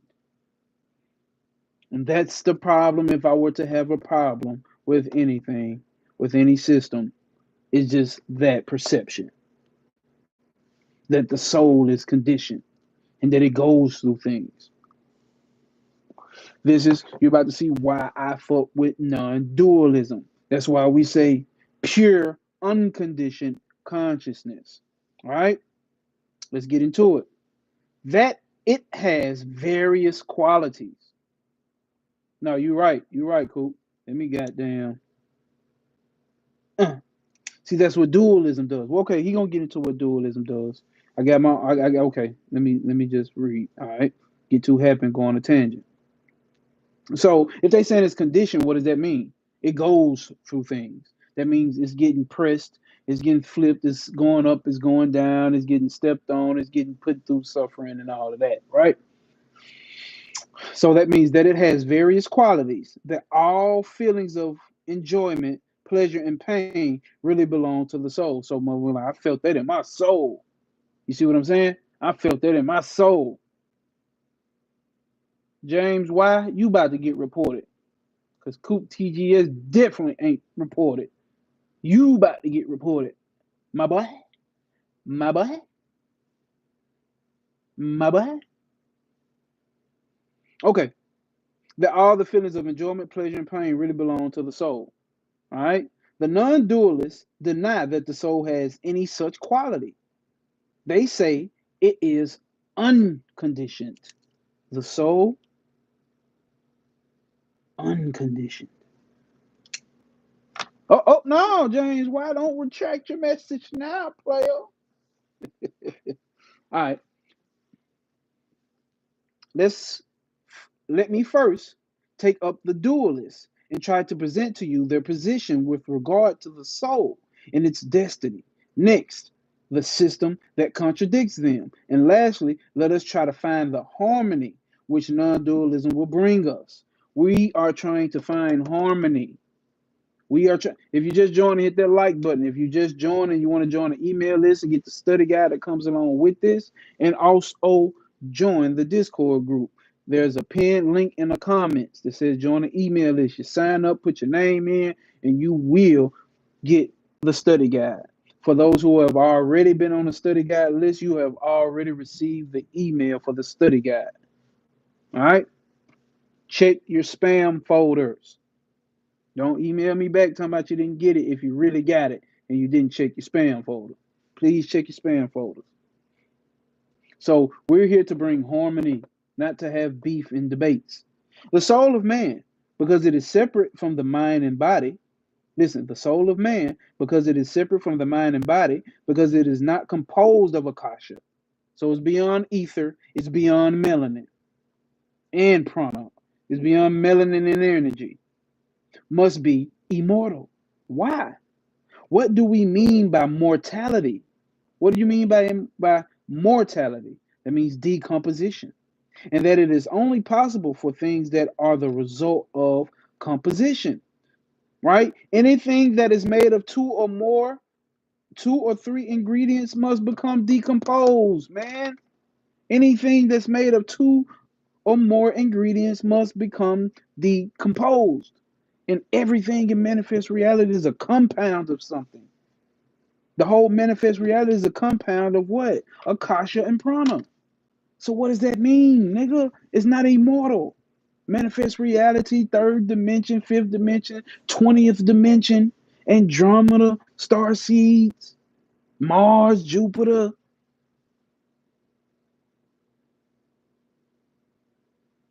It's composed of multiple things, which means what? Ultimately, it's going to be decomposed. And what you are, your soul, pure unconditioned consciousness, is not composed. And we're going to get into it. That alone, which is not the result of composition, can never become decomposed and therefore can never die. Why do I not have that highlighted or underlined? That which is not the result of composition can never be decomposed and therefore can never die. So anytime you got something that's telling you divine because of ABC 2, 3, 4, 5, 6, 7, and you got to go through level 1, 2, 3, 4, 5, 6, 7, 8, 9, 10. Yeah, that's not eternal. It may be relative. That don't mean that it's wrong. It may be relative to the body-mind complex, but that's not the infinitude of who you are. That's not who you are. You are beyond that. Any system, any system. All right. It must be immortal. It must be immortal. It must have existed throughout eternity. It must be uncreate. Every item of creation is simply a composition. No one ever saw creation come out of nothing. All that we know of creation is the combination of already existing things into newer forms. What does that mean? Nothing new under the motherfucking sun, man. Nothing new under the sun, bro. That being so, the soul of man, being simple, must have been existing forever and must go on existing forever. Bros, sisters, it's not a composition of nothing. If it's anything that has a composition to it, you know that it's not the end all be all, y'all. If you know the principle, you can know. What was the first statement made at the beginning of this? What is that one thing? By knowing that one thing, all things are known. So I don't have to know everything about astrology. I don't have to know everything about tarot. I don't have to know everything about the tree of life. I don't have to know all the gods of the Kalippo. I don't have to know all the gods of the Hindu system. I don't have to know all the gods of the Ifa. I don't have to know all astrology. If I said that already. I don't have to know all the Egyptian gods. Matter of fact, what Jimmy just said, you don't know anything about anything. I don't have to know anything about anything. I don't have to know anything about anything. Why? Because the soul is not a thing. The soul is not a thing. Consciousness is not a thing. So I don't know if Jimmy was trying to be funny or not, but I don't, right? I don't. You are a thing, Jimmy. And that's why I don't know you and don't acknowledge you, only to play with you. So there is no thing. So he's right. I don't know thing. I don't know no thing. All right. Matter of fact, only thing that I can know is things. I can only be what I am. That being so, the soul of man being simple. That's what I'm saying. See, this is why it's hard for us to get because it's so simple. That's why I said on my what's the name? Spirituality is so simple that it's difficult. It's so. Man, look at Jimmy and his foolishness. The spirituality and realization of the self, knowledge of the self. Yeah, a lot of trolls tonight. TGS, cool. Be nice, Jimmy. Listen to Brian. Be nice, Jimmy. You can come over and troll a little bit, but if you get to doing too much, we will just kick your ass out. That's all. But it's so simple that it's difficult because the human mind likes what? Complexities. It likes compositions. It likes to think that I have to go through all these stages. If I'm not going through stages, then I'm not progressing. That's how they got us. What did I tell you? It's quantifiable. Well, hey Jimmy, please hit that dislike button. Please hit the dislike button, Jimmy. I'd rather you hit the dislike button and let YouTube know you hate shit like this. Or you can just sit and leave soon. Up to you, Jimmy. Dumb, dirty bottom feeder. Oh shit, dumb, dirty bottom feeder. You're a dumb, dirty bottom feeder. Feeder, you goddamn what they call us? What did they used to call us? Um, what they used to call black people, bro? Fuck, I forgot. Jigaboo. You goddamn dumb, dirty bottom feeder, jigaboo. All right, but it's so simple, bro. It's so simple, which is why it's hard for us to grasp. It's too simple. All right. When this body falls off, the soul lives on, according to the dualist. When the body dissolves, hold up. Oh, Jimmy's back, y'all. Jimmy's back. That was quick, Jimmy. You left and came right on back, Jimmy. Well, you're welcome here, brother. You're welcome here.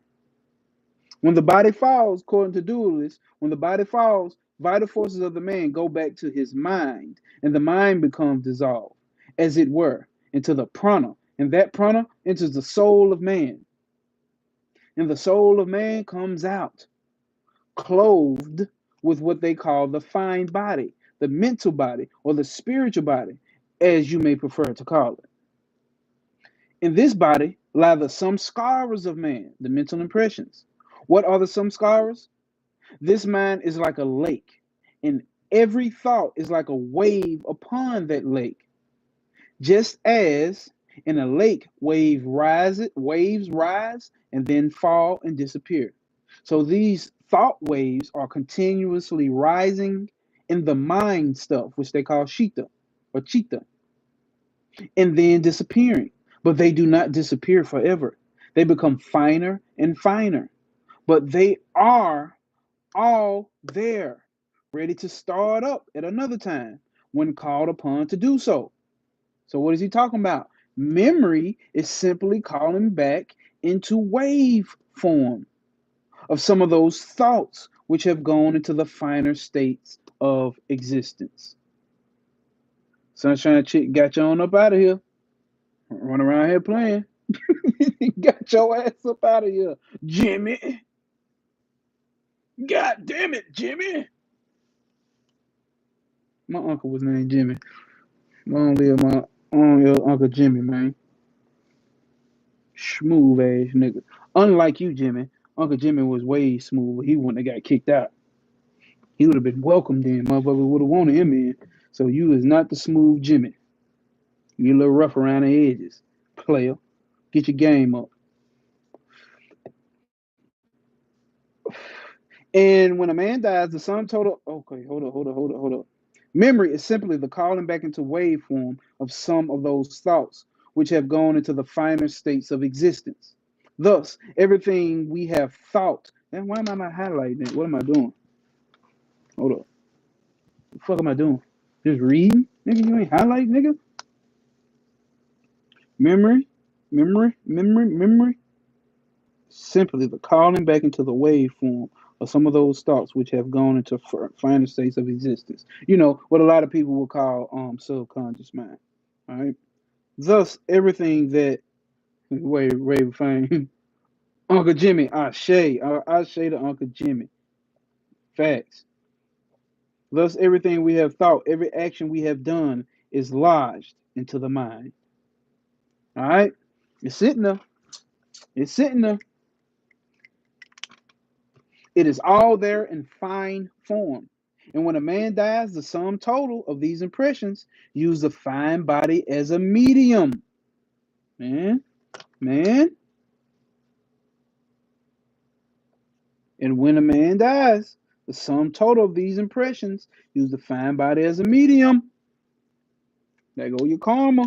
There go your reincarnation. What boosts that ass into reincarnation? The mind is like a lake agitated by waves of thought or some scholars. Right. That's it. Cool. That's it. That is fucking it. That is the fuck it. All right. So, all right. Hold on. Damn. I got distracted. All right. The soul, clothed, as it were, with these impressions, and the fine body passed out. And its destiny is guided by the resultant of the different forces represented by the different impressions. Here is your karma. Here is what reincarnation is based off of.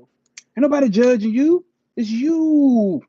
It's you sitting there at the goddamn what's the name with Mayat and Heru and goddamn Osiris and Tahuti and that heart being weighed. You doing it.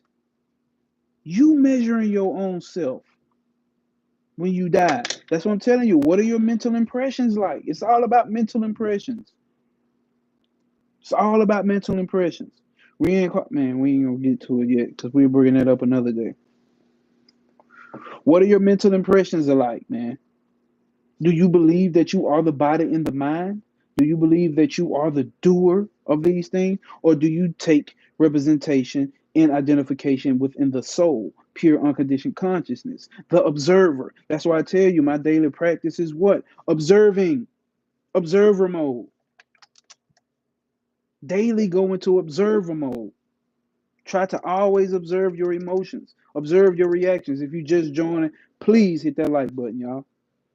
Always try to, when you can, at any given time that you can, go into observer mode. Why do I say do that? Because when you go into that, you will see the shit that pissed you off or the shit that made you mad. You will see that from a different aspect, from like watching a movie. Then you have less attachment to it. That's detachment. That's detachment. Like watching a movie, you detach from the character. You should be. Want to practice detachment, because people say they detach from other people, but like, oh, that's cool. You detaching from other people, which really means you running from other people. Because the real detachment, you would be detaching from your limited way of thinking of yourself. That's what you would be doing, thinking you always right and everybody else is wrong. That's what you would be detaching from. That's the real detachment. Placing blame on every goddamn body. That's the real detachment. All right. According to the dualist, there are three different goals for the soul. Those who are very spiritual, when they die, follow the solar rays and reach what is called the solar sphere. This is a dualist system. Remember that we're talking about dualist. But ultimately, what we're studying is a non-dual system for the new people coming in. So he's giving you the perspective of a dualist system. All right. According to the dualists, there are three different goals for the soul. Those who are very spiritual, when they die, follow the solar rays and reach what is called the solar sphere. Through that, they reach what is called the lunar sphere. And through that, they reach what is called the sphere of lightning. There, they meet with another soul who is already blessed. All right. And, and, and, and what? No way, Pop. Or my Gnosis. And, hold up. And they meet somebody who's already blessed, and he guides the newcomers forward to the highest of all other spheres, which is called the Brahma Loka, the sphere of Brahma. There, these souls attain omniscience and omnipotence because become almost as powerful as the all-knowing God himself, and they reside there forever, according to the dualists. Or, according to the non-dualists, they become one with the universal soul at the end of the cycle.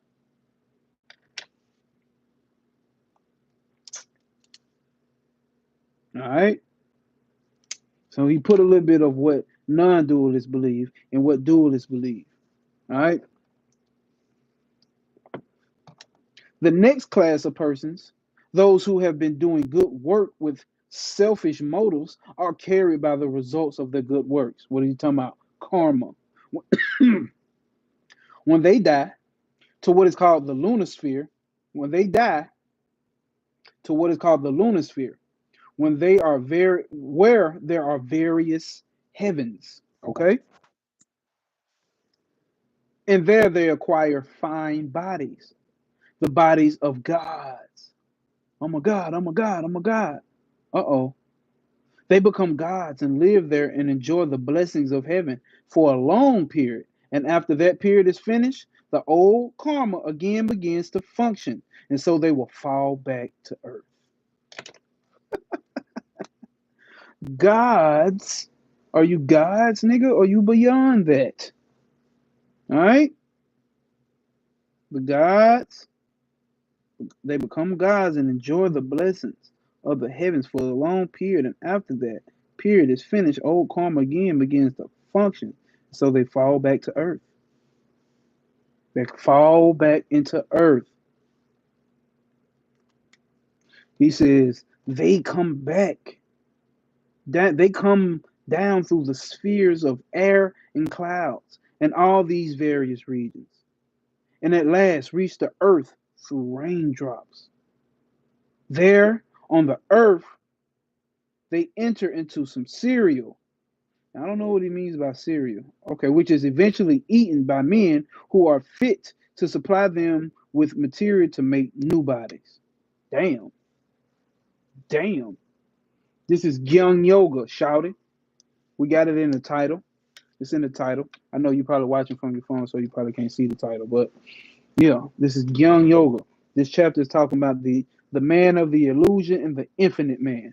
Which one do you identify as? Oh, is this a cult? I mean, hey, this is cult. But you know, if you want to join a cult where people have you drink Kool-Aid and shit, you have not found the right place. Where somebody gets to tell you what to do and what you should do and what should not do, and shut the fuck up when I'm talking, go there. But this is not the place. We are the cosmic pea pushers. They come down through they come down through the spheres of air and clouds and all these various reasons, and at last reach the earth through raindrops. There on the earth they enter some cereal, which is eventually eaten by men who are fit to supply them with the material to make new bodies. The last class, namely the wicked, when they die, become ghosts or demons and live somewhere midway between the lunar sphere and this earth. I know that's right, Doctor. Dr. Deuce. Is that how you say your name? Dr. Deuce, my boy, Dr. Deuce. The use. I don't want to fuck nobody name up, my bad. Some of some of these try to disturb mankind. Others are friendly. After living there for some time, they also fall back to the earth and become animals. Deus. Dr. Deus. All right. Deus. Deus. Dr. Deus. All right. I'm going to get that. I'm going to remember that. Dr. Deus. Dr. Deus. Okay. Got it. After living there for some time, they also fall back to the earth and become animals. After living for some time in animal bodies, they are released and come back again as men, and thus get another chance to work out their salvation. Huh? All right, let's get to it. Let's continue. Let's continue. Let's continue. All right. We see then that those who have nearly attained to perfection, of whom only very little of impurity remains, go to Brahmaloka through the rays of the sun. Remember, that's the highest heaven, right? Those again who are meddling or middling sort of people who did some good work here with the idea of going to heaven, go to the lunar sphere and obtain uh, go to the lunar sphere and there obtain God bodies. But they have again to become men in order to have another chance to become perfect. Do you hear that? Yeah, it's coming back. All the gods and God bodies. Yeah, coming back. But they have again to become men in order to get another chance to become perfect. And those who are very wicked become ghosts and demons. And then they may have to become animals. After that, they become men again and get another chance to perfect themselves. What does he say this earth is called? This earth is called karma bhumi. This earth is called karma bhumi, the sphere of karma, the sphere of action, the sphere of cause and effect. Here alone, man performs good or bad karma. When a man wants to go to heaven and does good works for that purpose, he becomes God. He becomes a God. And as such, does not store up any fresh karma. He just enjoys the effects of the good works he's did on earth. And when this good karma is exhausted, there comes upon him the resultant force of all the evil karma he had previously stored up in life. And that brings him down again to this earth. In the same way, those who become ghosts and remain in that state without giving rise to fresh karma, but suffering the evil results of the past misdeeds, and later on remain for a time in the animal bodies without storing up any fresh karma. When that period is over, they too become men again. The states of reward and punishment due to good and bad karma have no power to generate fresh karma. They are only to be enjoyed or suffered. Okay? Sophisticated supernova. Peace, peace, peace. Cool TGS just gave you the game. That if there was an extraordinary good or an extraordinarily evil karma, it bears fruit very quickly. For instance, If a man who has been doing many evil things all his life does one very good act, the result of that act would immediately appear. And when that result has been reaped, the evil acts are ready to produce their results also. All men who do certain good and great acts, but the general tenor of whose lives has not been correct, will become gods. And after living for some time in God bodies, enjoying the powers of gods, will again have to become men. When the effect of the good acts is thus finished, the old evil karma comes up to be worked out. Those who do extraordinary evil acts have to put on ghost bodies and devil bodies. When the effect of those evil actions is exhausted, the little of good action which remains stored up in them makes them again become man. Now remember, y'all. Now remember, he's describing a dualistic system.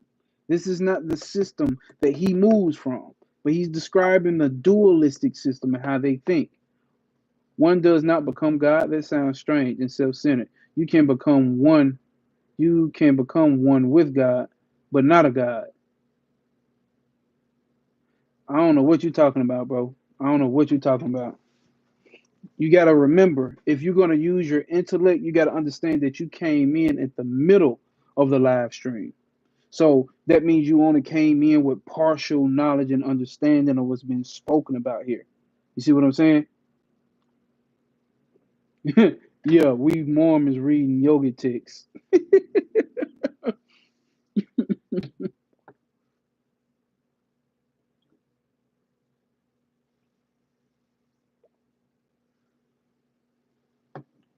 And if that's what you want to believe, that you can become with one with God, and but not a God.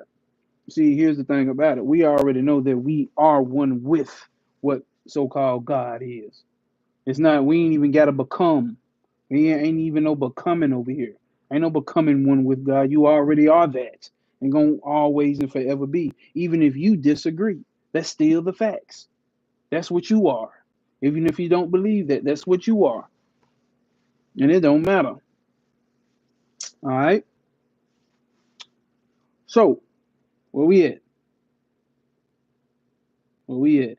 Those with extraordinary order. Okay, we already read that. The way to Brahmaloka. The way to Brahmaloka, from which there is no more fall or return, is called Devyana, the way of the gods. The way to heaven is known as the Prithyana, the way of the fathers. All right? And we even gonna get even deeper about how God is an illusion within itself. We gonna get that deep. We gonna go past that. We beyond the gods. If y'all didn't listen to Bobby Hemmett before, you'll understand that. Gods are lower level, as you can see. He's telling you what these guys have to go through and what they are detailed with. Guys ultimately have to fall down and become man to get another chance to become perfected. So what does that mean? Even the gods ain't perfected. We beyond the gods. And I said it, and other people have said it as well. All right? Man, therefore, according to dualistic Vedanta, is the greatest being in the universe. So there's a dualistic Vedanta. Okay.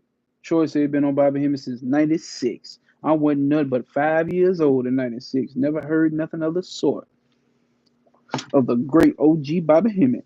I shaded my dog. All right. So there's a dualistic Vedanta as well. See, remember, we're studying Advaita Vedanta. Ad, which means none, and Dvaita means dual. So non-dual Vedanta, right? But there's also a dualistic Vedanta. What is Vedanta? Vedanta is the studying of the Vedas and a certain portion of the Vedas. The Vedas dealing with the Upanishads, the Brahma Sutras, and the Bhagavad Gita, and maybe one more text. All right.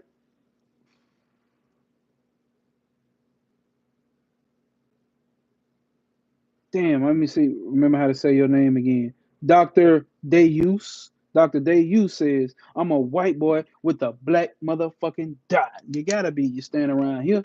You rocking around down here. You know what I'm saying? You gotta be. It's in you, not on you, player. It's really in you, and it's not on you. And best believe, you ain't the only white person that's watching with the black dot. We got plenty of them over here. You did. And we all gang around this motherfucker. You did. This is not the Bhagavad Gita, but this is Jnana-Yoga, right? Think about reading about the Gita one day, but maybe, maybe not. We'll see. All right. Man, therefore, according to dualistic Vedanta, is the greatest being in the universe. And this earth, the best place in it. And this earth is the best place in it. Because only here is the greatest and the best chance for him to become perfect. Some people look at it like that. You know? Hey,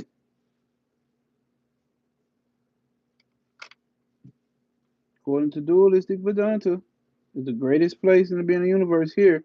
The best place to become only to become the greatest and the best chance to become perfect. Angels or gods or whatever you may call them. Angels or gods or whatever you may call them. All have to become men if they want to become perfect. This is the great center, the wonderful opportunity. This human life. That is a dualistic Vedanta aspect, view. Remember, we are studying non-dualism. Okay? So we're gonna get into what he comes from as a non-dualist. He's just giving you, he don't want to be selfish and just push his P. He want to give you the P, the ultimate P. Be able to see everything. All right. We come next to another school of philosophy. Blah, blah, blah. We come next to another school of philosophy. There are Buddhists who deny the whole theory that the soul, Buddhists deny the whole theory of the soul that I have just now been propounding. All right. What use is it, says the Buddhist, to assume something as the substratum, as the background of this?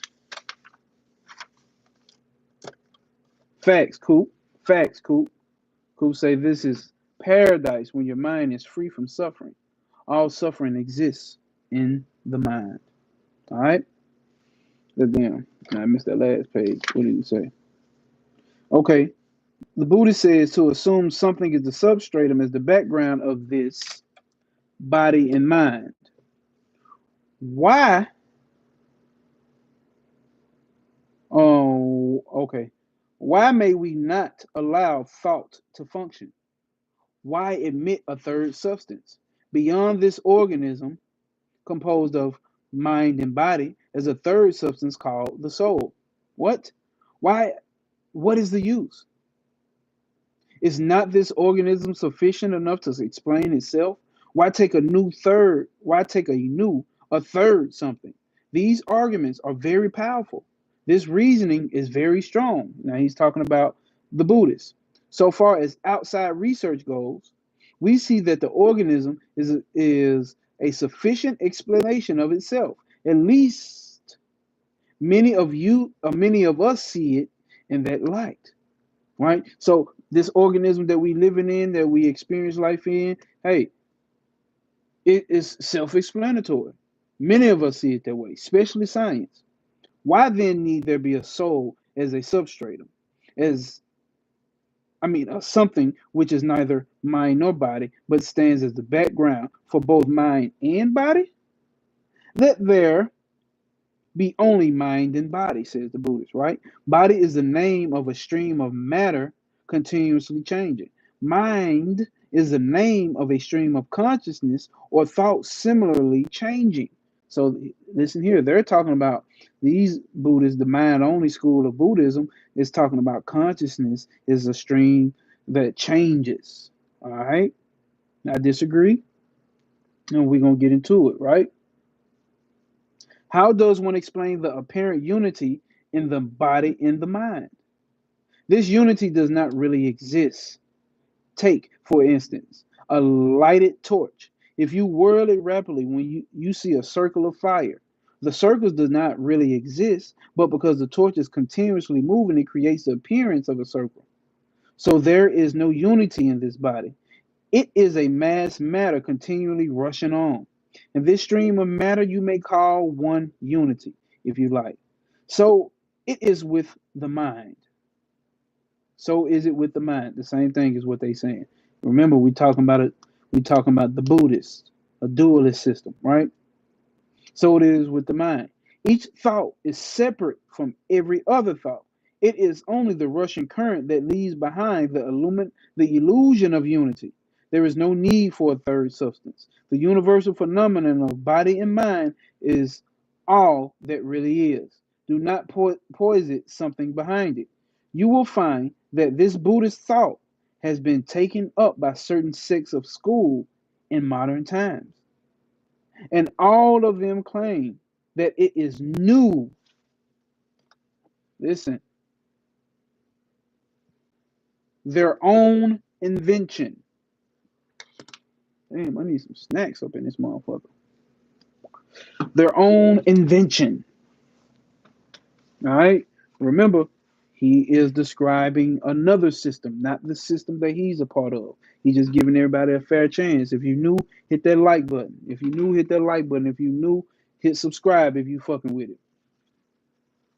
This has been the central idea of most Buddhist philosophies, that this world is itself all sufficient, that you need not ask for any background at all. All that is the sense universe. What is the use of thinking of something as a support for the universe? Everything is the aggregate of qualities.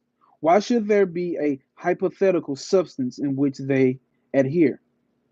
The idea of substance comes from the rapid succession of qualities, not from something unchangeable which exists behind them. Yes, mind does exist without the material body. Yeah. I know you came in late on Remix 40, but yes, it definitely does. Mind exists still material, but more subtle, which we would call the subtle bodies.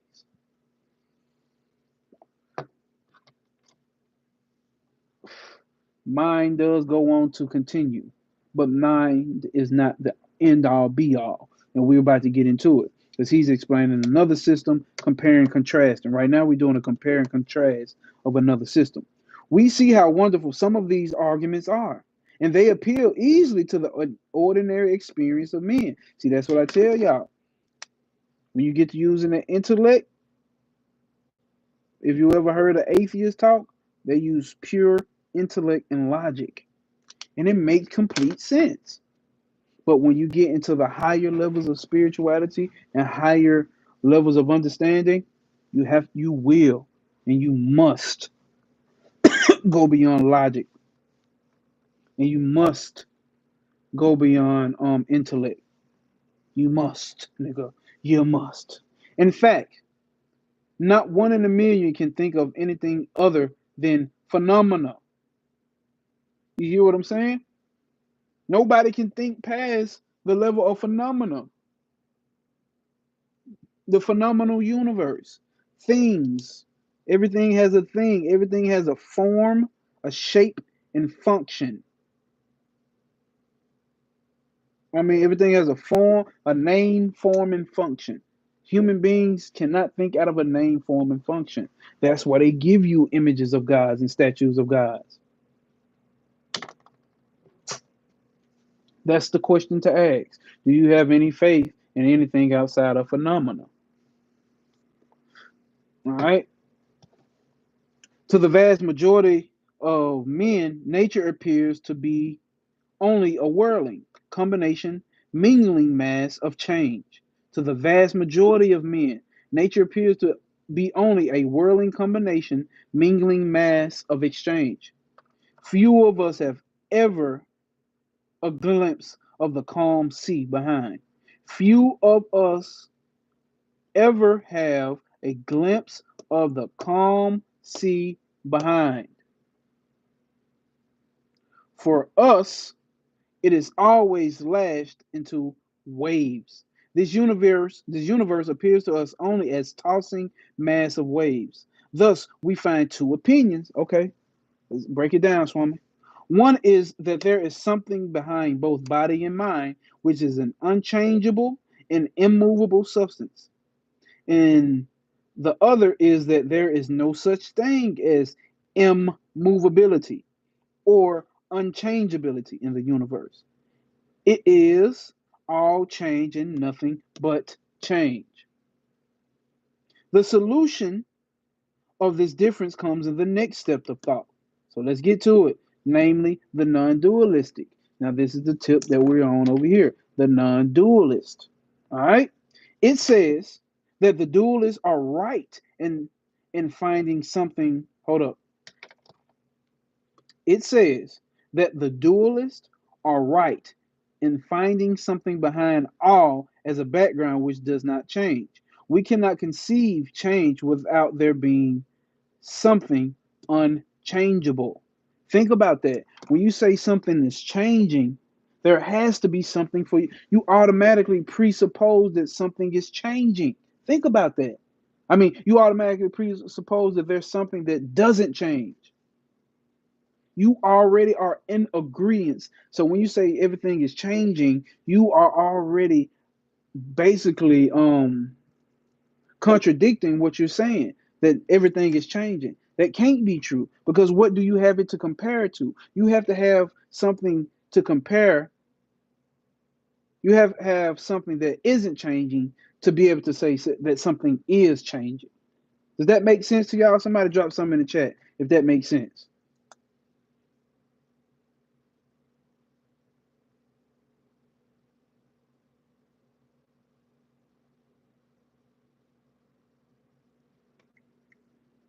Oh, okay. So I'm gonna repeat what he said, then I'm gonna say it again. So basically what he just said, the dualist says everything. So basically these Buddhists and these dualists says everything in the universe is changing. Everything changes, right? Everything changes, right? And what he's saying here is we cannot conceive change without there being something unchanging. So, when you say that everything changes, you are already presupposing that there is something that does not change. Because what can you perceive? How can you perceive? How can you know what happiness feels like if you never felt sadness? How can you know what is changing if you never experience something that doesn't change? So they already contradicted themselves, and it's not making sense. So all is not changing. There is something that is unchanging, and the non-dualist is calling that the soul. The non-dualist is calling that pure consciousness. But let me not jump ahead because we have new people in here. We can only conceive something changeable by knowing something which is less changeable. That's the only way. You got to have something to compare it to. There you go, GT. There you go. Everything on the surface is changing, but at the core is stillness, silence, the unchanging. The unchanging. All right? And this is and this also must appear more. What's up, Elvin? Elvin, appreciate you for stopping by. And this also must appear more changeable in comparison with something else which is less changeable, and so on and on, until we are bound to admit that there must be something which never changes at all. The whole of manifestation must have been in a state of non manifestation, calm and silent. Ain't that what GT just said? Being the balance of opposing forces, so to say, when no force operated, because force acts when a disturbance of equilibrium comes in.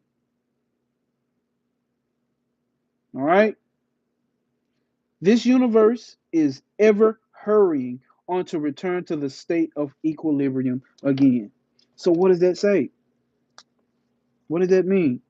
Everything in this world, everything in creation, everything in every dimension is trying to get back to equilibrium.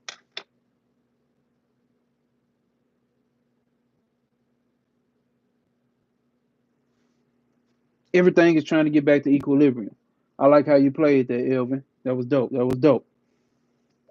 Everything is trying to rush back to get to equilibrium. Don't that sound like when they talk about everything is trying to go, well, oh, singularity, singularity, singularity. See, yes, on a topic on the surface level, you may be scared of that. Why are you scared of that? That's because you have identification with the body and mind. You have identification with the body and mind, and you're not getting the real deep esoteric or the hidden aspects, understanding of unity. I'm not saying that everybody needs to upload to a goddamn computer. It's not what I'm saying. What I'm saying, if you catch the undertone, the hidden behind the apparent aspect of what's going on, how everything is coming into one,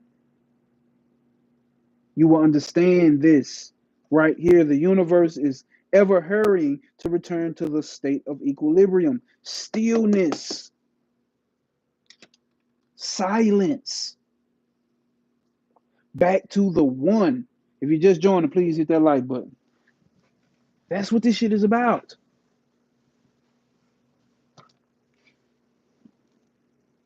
If basically remix 40, that's it. That's it. All right. If we are certain of any fact whatsoever, we are certain of this. When the dualists claim that there is something which does not change, when the dualists claim that there is something which does not change, they are perfectly right. But their analysis that it is something which is neither the body nor the mind, something separate from both but underlying them, is wrong. Did y'all hear what he said? Because he about to explain it. So when the dualists say there is something that does not change, they're perfectly right. But their analysis that it is something which is neither the body nor the mind, something separate, keyword, something separate from them, both but underlining them, is wrong. So far as the Buddhists say that the whole universe is a mass of change, they are perfectly right. Okay? So the dualist agrees with a lot of the non-dual systems. Why? Okay, why? This is why I like non-dualism, because it's not shitting on everybody. It's taking the apparent. This is why the name of this chapter is called The Real and the Apparent Man.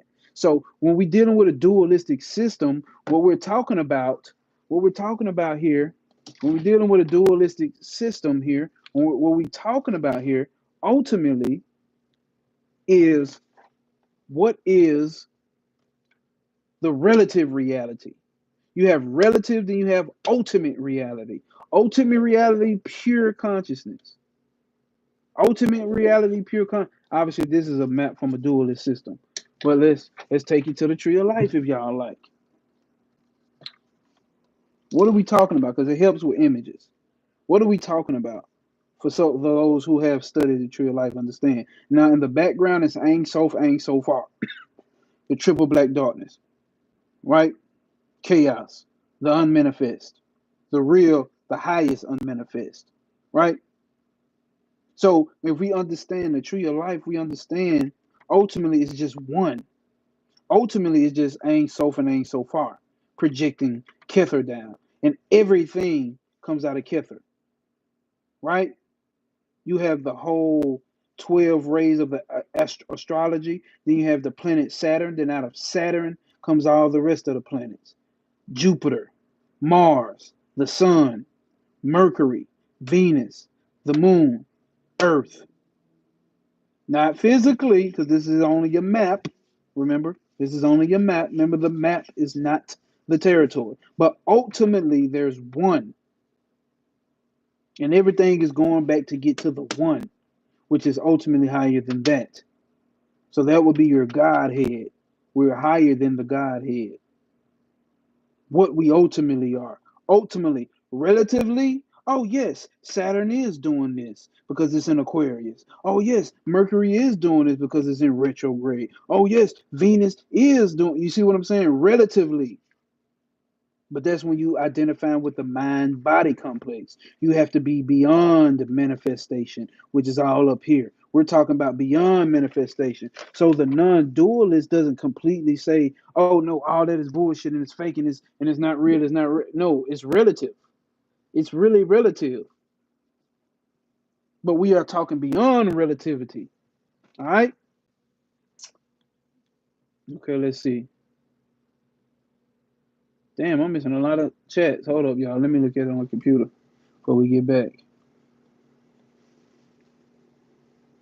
Steve Evans says Stephen Hawking explains how the universe existed in his book, The Grand Design. Okay, cool. Just to me, non-dualism is just next is a next blah blah blah.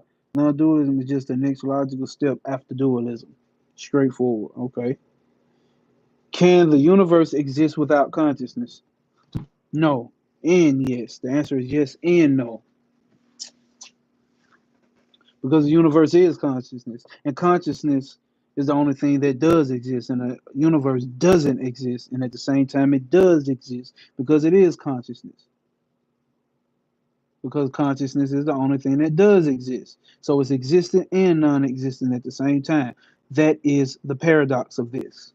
That's what I'm trying to put in. That's what I'm trying to put in y'all minds. That's the paradox of consciousness. It exists and it don't exist at the same goddamn time. The tree of life, exactly. They say studying Samkhya is essential before Advaita Vedanta. Right. Because it's the stepping stone. That dualistic system of Purusha and Prakriti is a stepping stone. And you will see in Advaita Vedanta, they still use Purusha and Prakriti, but they talk about it in a different manner. So they don't disagree with it up until a certain point. The universal consciousness. Hello, I have been a Gnostic missionary since 1996. Okay. Now you speaking Spanish, so I'm sorry, I don't speak Spanish, so I don't even know how to read that. Yes, the universe exists under any circumstance. I've studied almost every religion, Gnosticism, esoteric, etc. Same here, bro. Stay on the path, my brothers and sisters. Facts. Stay on the path. Let's do it. All right. If we are certain of any fact whatsoever, we are certain of this. When the dualists claim that there is something which does not change, they are perfectly right. But their analysis that it is something which is neither the body nor the mind, something separate from them, both, but underlying them is wrong. Again, so far as the Buddhists, they say that the whole universe is a mass of change. They are perfectly right. For so long as I am separate from the universe, so long as I stand back and look at something before me, so long as there are two things, the looker on and the thing looked upon, it will appear always that the universe is one of change, that it is continuously changing. Do you hear that? When you see yourself separate from everything outside of you, that's the body mind complex.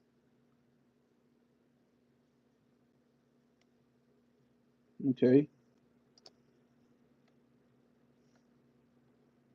I gotta highlight that whole thing. Well, I start again right here.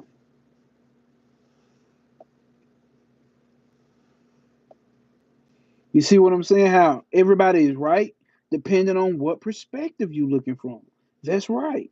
But if I'm zoomed all the way the fuck out as pure unconditioned consciousness, then that is not true. But if I'm looking at it from the body mind complex of I'm a separate individual, then that is true. Depends on which way you're looking at it. Facts. You said that's why Buddhism puts the emphasis in suffering. We are the microcosm of the universe. Alpha and Omega now. Are our individual consciousness fragments of the source of universal consciousness? No. No. That's a dualistic system. That's what they're saying over here. That's what's been said here.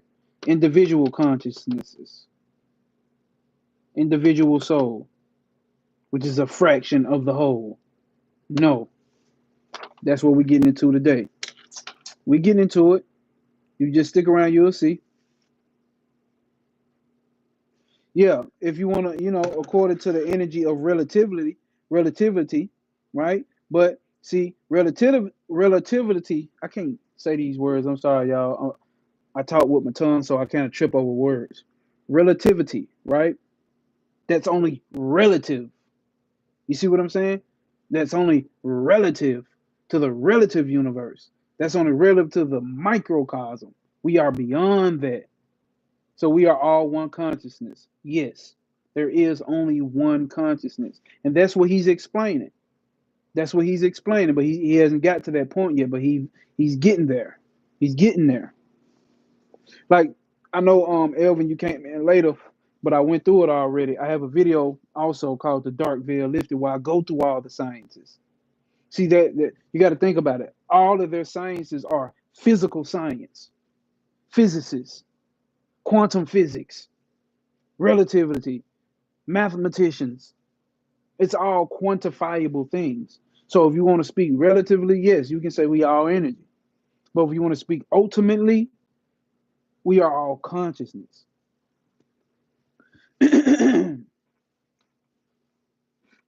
So that's not right or it's not wrong.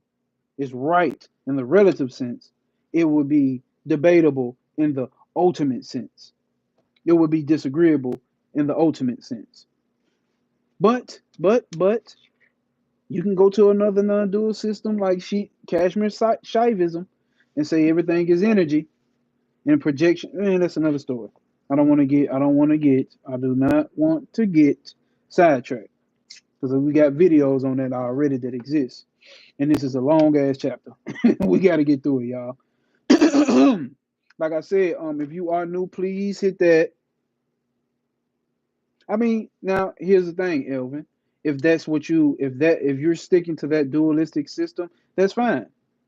It's not that we're not saying that energy doesn't exist.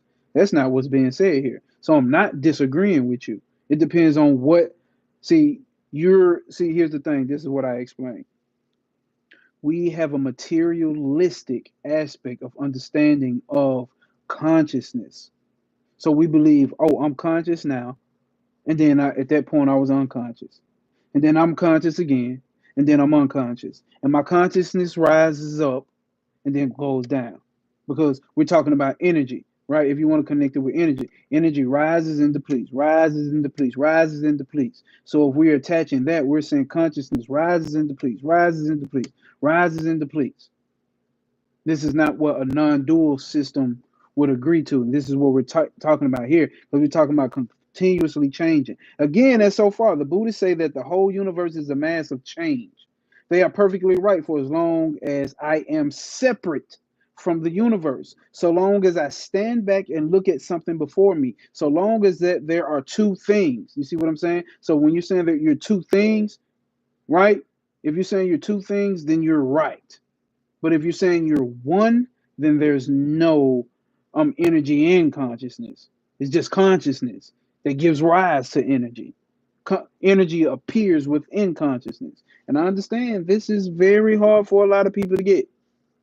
Very hard for a lot of people to get. Because you can't wrap your mind, it's hard to wrap your mind around it, right? But that's the mind. What you are, Elvin, is beyond the mind, is what we're talking about here, right? So as long as there are two things, the looker and the thing looked upon, it will appear always that the universe is one of change, that it is continuously changing. What's happening, El Ra, is what's happening, peace, always standing on peace. All right. But the truth of the matter is that there are both change and changeless. There you go. I keep Dr. A. Deus. Dr. Deus, you can't put God in a box. You can't put God in a box. Well, for somehow humans like to do it.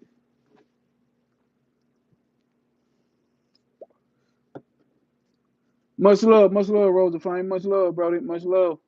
Appreciate you for always stopping through, man. But the truth of the matter is that there are both change and changelessness in the universe. It is not true that the soul and the mind and the body are three separate existences. Uh-oh, what is he saying? It is the same thing which appears as the body, as the mind, and as the thing beyond the mind and body. But it is not at the same time all of these. It is not at the same time of all of these. I'm sorry, Remix 40. That's a question that we deeply have to go into. That ain't nothing I can just breeze across. So we'll talk about it. He who sees the body does not listen. Check this out. Listen, as the mind. Okay, okay. It is the same thing which appears as the body, as the mind, and as the same, and as the thing beyond body and mind. But it is not at the same time all of these. What is he talking about? He's talking about the soul, right? He who sees the body does not even see the mind. People who are super materialists, they don't even believe the mind exists, right? They don't even believe the mind exists. See, science can't even agree with what the mind is, all right? He who sees the body does not even see the mind. He who sees the mind does not see, listen, he who sees the mind does not see that which he calls the soul. And he who sees the soul, check this out. He who sees the soul, for him, the body and the mind have vanished. Why am I not highlighting? Why am I not highlighting? He who sees the body does not see the mind. He who sees the mind does not see that which he calls the soul. And he who sees the soul, for him, the body and the mind have vanished. Y'all, has vanished. I mean, after the energy comes together, physical existence emerges and the concept called consciousness is formed. See, that is a very dual, see, that's a materialistic view from something like Stephen Hawking's. Now, here's a great book on that. I see you like to read books. Let me give you the book of choice. Here's a great book on that, and this is a atheist, just like Stephen Hawking. Stephen Hawking and them are atheists. They believe the brain creates consciousness. Give me a second, I will find this book. It's a great book, powerful book. Where the fuck did I put it at? Well, I can't find it. I showed it plenty of times on here though. Um, damn, y'all. It should be over here though. Why is it not over here? Why I feel like, oh, yeah, yeah, yeah. That is what that's what the materialists say. They're intertwined. Reality plus spiritual words and the problems of philosophy. He's talking about, he has coined the term what is called the hard problem of consciousness. They cannot figure out consciousness. They keep trying to say consciousness comes from the material. They keep saying consciousness comes from physical existence. It's formed out and is emerged out of physical existence. He goes through all of that. He goes through all of that. David Chalmers, Reality Plus, virtual reality words and problems of philosophy. And I also have a 5.5, 6 hour lecture that goes deep into it. And I use all the philosophies, I use all the spiritual systems, I use all the sciences, including Stephen Hawking, Albert Einstein, name them all. I tapped into them all, and I got them and chewed all that shit up. All right.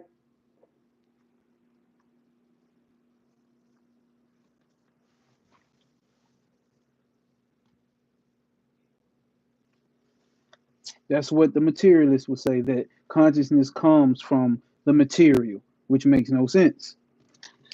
And that's why I say, that's why we don't know consciousness is the ultimate of ultimates, because we have a very materialistic aspect of understanding in this world. They want to quantify things.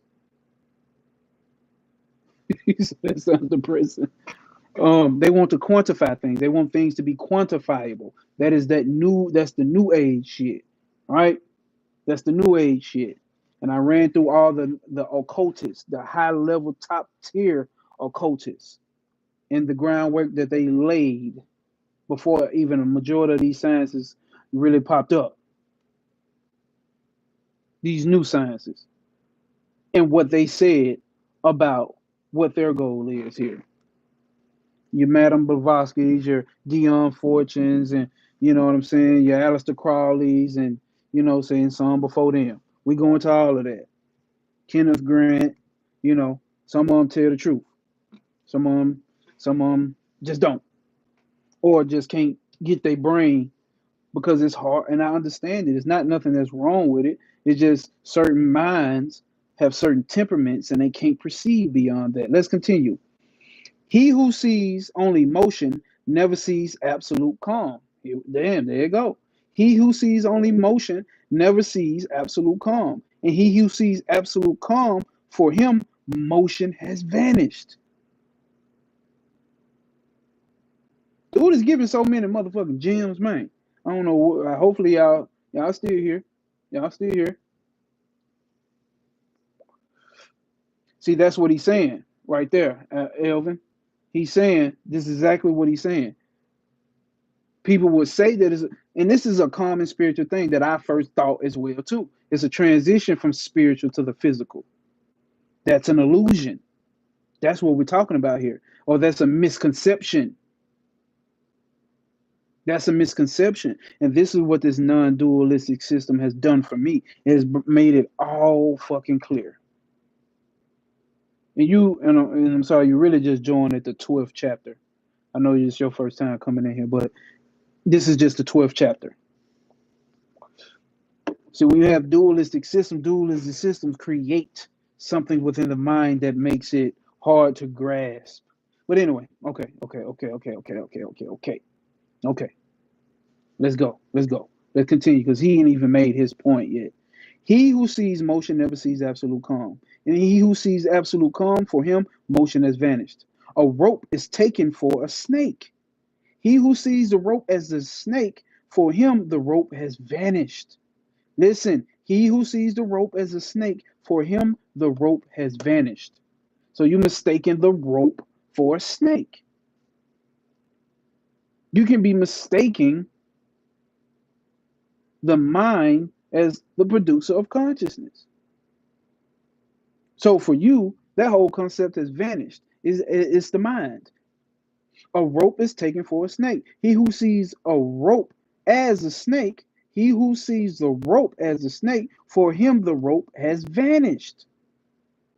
And when the delusion ceases and he looks at the rope, the snake has vanished.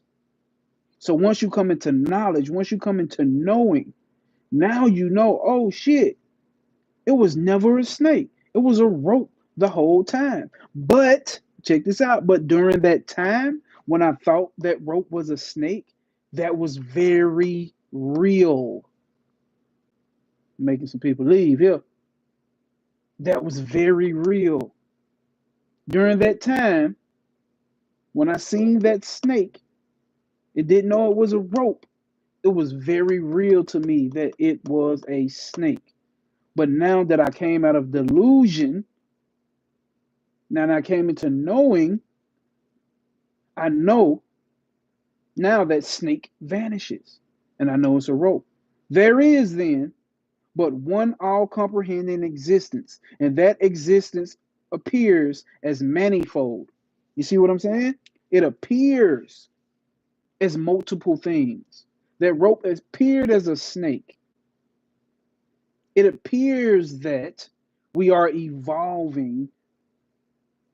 It appears that we come from spiritual to physical. It appears that way. This is an appearance, nothing more.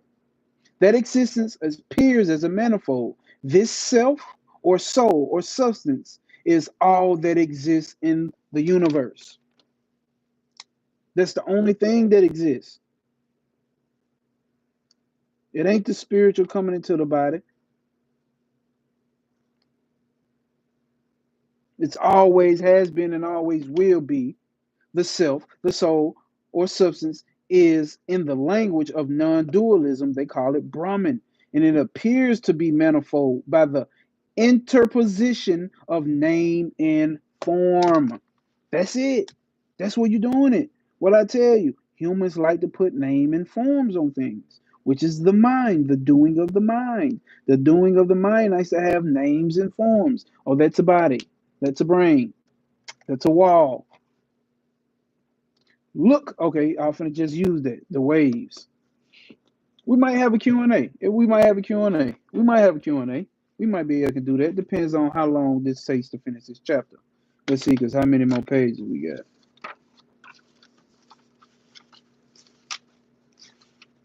What? What? What? What? God damn. We got 1, 2, 3, 4, 5, 6, 7, 8, 9, 10, 11, 12, 13, 14, 15, 16. We got 17 more pages to go. Maybe we can get through if I can just read straight through. Let's see. I'm gonna try my best to read straight through. But it be needing breakdowns though. That's it right there. Coop TGS just said a circle whose center is everywhere and whose circumference is nowhere. Can you make logical sense of that? You got to move beyond logic to understand that. No, respect Remix 40. Hopefully, have you subscribed, Remix 40? Please subscribe, because I can tell you on that level. I can tell you on that level. Please subscribe so you can catch and hit the notification bell too when you subscribe so you can catch all the lives and all the videos. No, you're really right, bro. You're really right. How about that? How about you really right? Because it's 17 more pages, bro. And it's 9 o'clock. So look, we're gonna read for another 30 minutes. Hold on, let's read this page, 2, 3, 4. So we're gonna read to this right here. We're gonna read to page 194. We on page 191. All right. And that way we can actually give a question and answer. For those who want to do some Q&As and just chop it up, we can actually do that. For those who are inside the Discord group, we are going to be coming up with like a goddamn like a live stream where we all just hop on the live stream and just chop it up. I'll probably choose like a topic which I know is going to go into other shit, which is perfectly fine because that's exactly what I want. You see what I'm saying? That's exactly what's needed to get all these collective minds onto one on one camera, one conversation, one band, one sound type shit. Just how like Trav used to do, how he brought me on and brought multiple people on. We're gonna get into that. So that's for the people who are in the Discord. The people in the Discord get in through the email list. Join the email list. Why do I have an email list? Sometimes I send out weekly newsletters, and this is how you also get the study guide from these chapters that we read, any book that we read. You see what I'm saying? And also, just in case, hey, what happens one day if y'all really fuck with me and we doing YouTube and YouTube in my whole channel? How I'm gonna get in touch with y'all and let y'all know that we move to a different platform. That's why we build up that email list so we can stay in contact. They can't take the email list from us. Seeing the spoon in the glass as broken. Damn, I'm lost. All right, so we're gonna read about 3 more pages. We're gonna read about 3 more pages, and then that leaves us something that we can come back during the week and do. All right. And if it don't happen through the week, fuck it. We come back next Sunday again. But I'm gonna make it work. And if you're part of the email list, I'll probably send out an email, and or if you're in the Discord group, I'll probably send out something in the Discord and just let y'all know, hey, we going live like I did today. Hey, we live. But we do this for those who are new here. We do this every Sunday. Every Sunday, 7:30 Eastern Standard Time. We do book reads. We do book reads. We have been doing this book for 12 Sundays straight. Get a load of that. We real deal about this shit over here. So, all right, let's continue. And we're going to do a Q&A for those that stick around. There is then but one all-comprehending existence, and that existence appears, underline that, appears as manifold. The self or soul or substance is all that exists in the universe. The self or soul or substance is, in the language of non-dualism, Brahman, and it appears to be manifold by the interposition of name and form. Look at the waves of the sea. Not, not one wave is really different from the sea. See? Oh, but the rope and the snake can vanish. Okay. Look at the that's a okay, I don't know what you were trying to say. So I'm gonna let it go. Because I'm not sure on the point you was making with that one, Elvin. Look at the waves of the sea. Not one wave is really different from the sea. You see what I'm saying? We get to identifying with waves. You see what I'm saying? But the waves come from the sea. The waves can exist without the sea, but the sea can exist without waves. See what I'm saying? Consciousness can exist, but existence cannot exist without consciousness. I always give this example. You have to take this into example. If people say consciousness is developed, or people say that you come into consciousness and you go out of consciousness, at what point do you go out of consciousness? Because on my Dark Veil Lifted video, did we not go through the seer and the seen open eye meditation? Did we not go through the waking, dreaming, and deep sleep states? Something, fuck reading it in a book, that's something that you deal with on an everyday basis. On an everyday basis, you go to waking, dreaming, and deep sleep. On an everyday basis, you seeing that you see this and what you I see this marker and this marker, and since I'm the seer of the marker is not the seer of me. It cannot be the seer. The seer and the seen are not the same. The changing and the changeless cannot be the same. Everyday aspects. So if you go in and out of consciousness, tell me when, because we get to that's why I say we have a materialistic view of consciousness. What do I mean by this? What do I mean by this? What do I mean by this? That means at what point? Because we think when I know something, then I'm conscious of it. No, you're even conscious when you don't know. You are consciousness even when you don't know. You are aware when you don't know. If you wouldn't, how would you know that you don't know? How are you aware that you don't know? Consciousness is awareness. How are you aware that you don't know? So you even conscious when you don't know something. If you disagree, tell me this.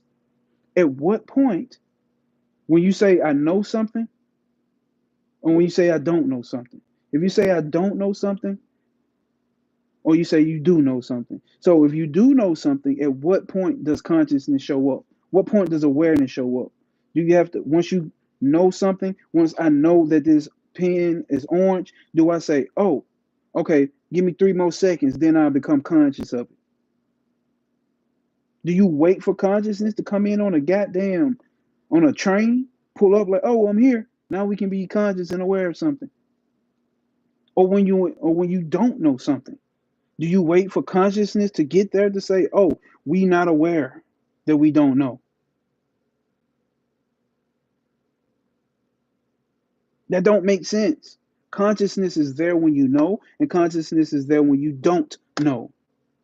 I don't know. I do know. Consciousness, awareness is already there. You're not waiting for consciousness. Consciousness does not develop after the physical body comes into existence and then comes. No, consciousness is already there. There is nothing that can exist outside of consciousness. There's no thing that exists outside of consciousness. Realization needs to happen. And that's what we're doing here. This is what this is about. This is about realizing. You're not going nowhere to go through something to figure it out. All you have to do is realize God. You're not going down a path to realize God. All you need to do is stop and realize. It's not a process. It's just realization. It's just realizing. What do you mean by that? What do you mean by that, my Gnosis? What I mean by that is you are already it. Consciousness is already there. You just have to realize you're conscious all the time, or that you are consciousness. You have to realize that consciousness doesn't come. once you know something. Consciousness doesn't come or hasn't left once you don't know something. Other than that, how do you know that you don't know? It's in the title, Jnana-Yoga by Swami Vivekananda. All right? Look at the waves in the sea. Not one wave is really different from the sea, but what makes the wave apparently different? The only thing that makes it different is name and form. The form of the wave and the name which we give to it. Wave. That is what makes it different from the sea. That's what you're doing to reality. That's how you making shit different. Because you're giving it a name and a form. When name and form go, it is the same sea. Who can find any real difference between the wave and the sea? So, this whole universe is that one existence. Name and form have created all the various differences. And who gives things name and form? The ego, the mind does that. The mind is what's trapping you. Not really, but the mind is what you're identifying with. All right?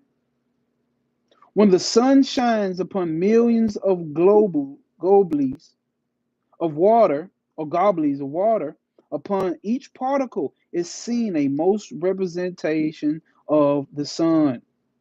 So, the one soul, the one self, the one existence of the universe being reflected on all these numerous globules of varying names and forms appear to be various. It's appearing to be various. It's appearing to be multitudes of things. That's an appearance. But it is in reality only one. There is no I or you. It is all one. It is either all I or all you. This idea of duality, of two, is entirely false. In the whole universe, as we ordinarily know it, is the result of this false knowledge. When discrimination comes and man finds there are, so you have to use discrimination. You got to be able to be discriminatory. When man finds there are not two, but one, he finds that he himself, this universe, he is himself, this universe.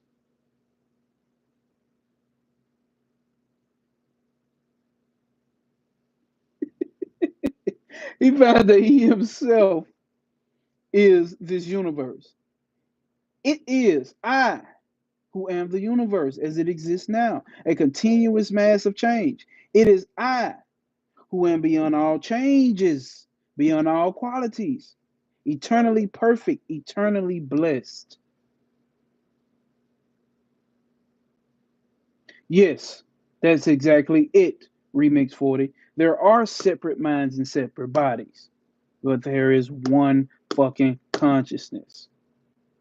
There is, therefore, but one Atman, one self, eternally pure, eternally perfect, unchanging, unchangeable, and unchanged. It is never changed. And all these various changes in the universe are but appearances in that one self.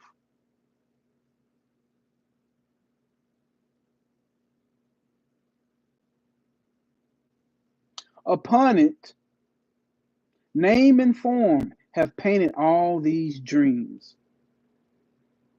Is it showing clear? Yeah. Upon it, name and form have painted all these dreams. It is the form that makes the wave different from the sea. Suppose we have Suppose the wave subside. Will the form remain? No, it will vanish.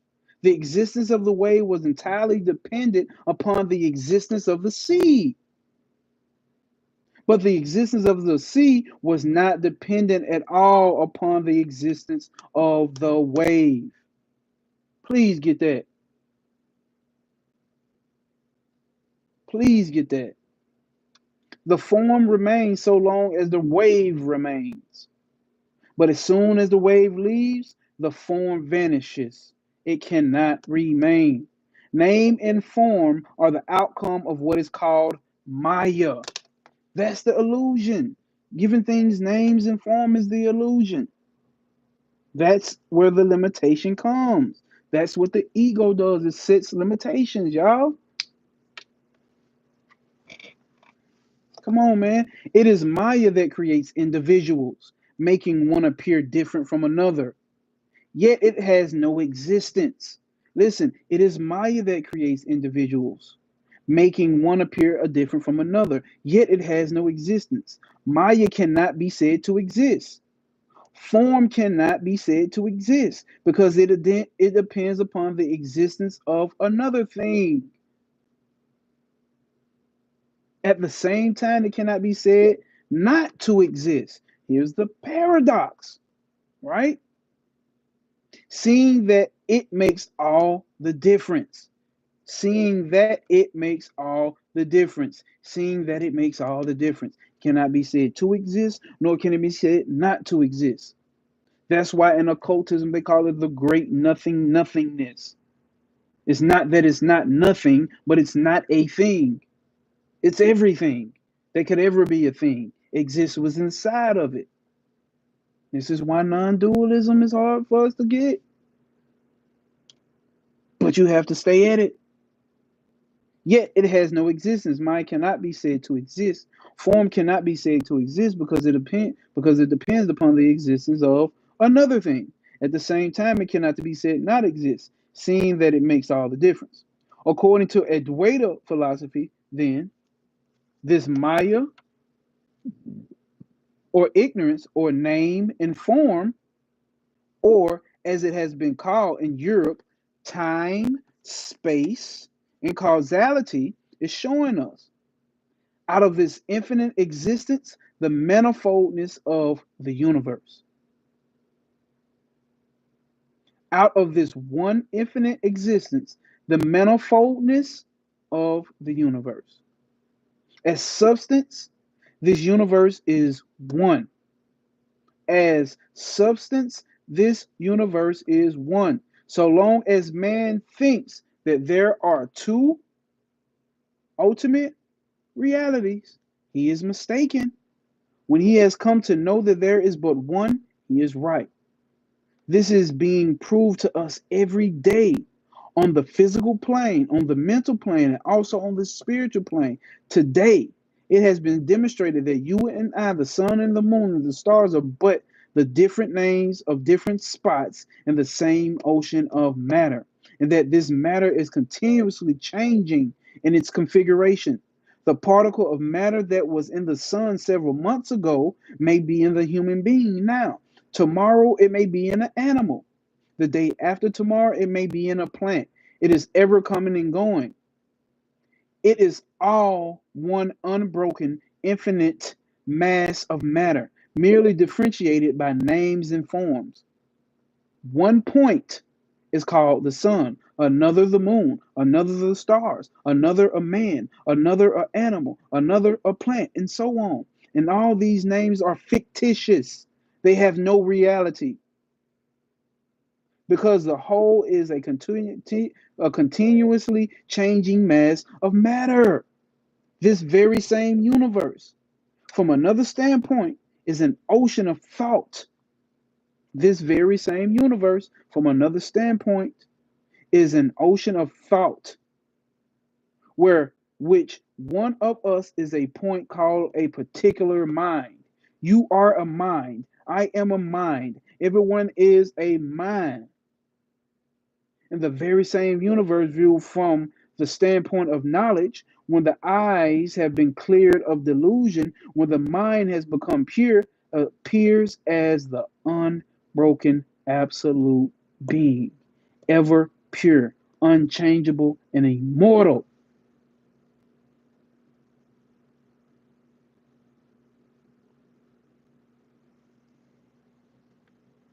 So, if you want to say is a rock consciousness, rock, see, when we saying that level of conscious, conscious, which means is able to perceive. Rocks actually do. We have a great book on that where you can go into it. Where is it? Stalking the Wild Pendulum. Stalking the Wild Pendulum. The mechanics of consciousness. There's a whole, as you can see, we ran through this. We ran through this. We ran through this. And I even have a full video on it. But all is, so if the whole existence itself is consciousness, reality itself is an appearance in consciousness, then a rock is consciousness as well. This is what we talk about when we say all is God. There is no separation on an ultimate level. You see what I'm saying? On a relative level, we can say no. Shit, even on the ultimate level, that's debatable. Because how the fuck do we get to talking about crystals, right? Crystals obviously have consciousness or a conscious in the materialistic version of conscious, right? We know rose quartz and jade green and, you know what I'm saying, whatever all the other crystals are. That's how they do what they do, right? But we have given them that name, form, and function. Where was I at? What then becomes of all this threefold eschatology of the dualist? That when a man dies, he goes to heaven or goes to that this or that sphere, and that wicked person becomes ghost or animal and so forth. None comes and none goes, says the non-dualist. None come and none go, says the non-dualist. The non-dualist saying you ain't going no goddamn where, ain't nowhere to go. Because the only place to go is where you already are. It's only this. There's nothing else. But let them say that. How can you come and go? You are infinite. Where is a place for you to go if you're infinite? If you claiming you infinite, where are you going? Where's that to go? Please tell me. We finna get ready to do this Q&A, y'all. If in a certain school, a member of little children were being examined, the examiner had foolishly put all sorts of difficult questions to the little children. Check this out. Among others, there was this question: why does the earth not fall? His intention was to bring out the idea of gravitation or some other intricate scientific truth from these children. Most of them could not even understand the question. And so they gave all sorts of wrong answers. Remember the question, right? Why does the earth not fall? Right? That's a question he asked these elementary kids to trip them up and just see what they would say. Most of them could not even understand the question, so they all gave sorts of wrong answers. But one bright little girl answered the question: where should it fall? What would the earth fall to? The very question of the examiner was nonsense on the face of it. There is no up and down in the universe. The idea is only relative. Ain't that what we just talked about with Albert Einstein? His theory of relativity? That's only relative to the human mind who thinks he's separate from something. So it is with regard to the soul.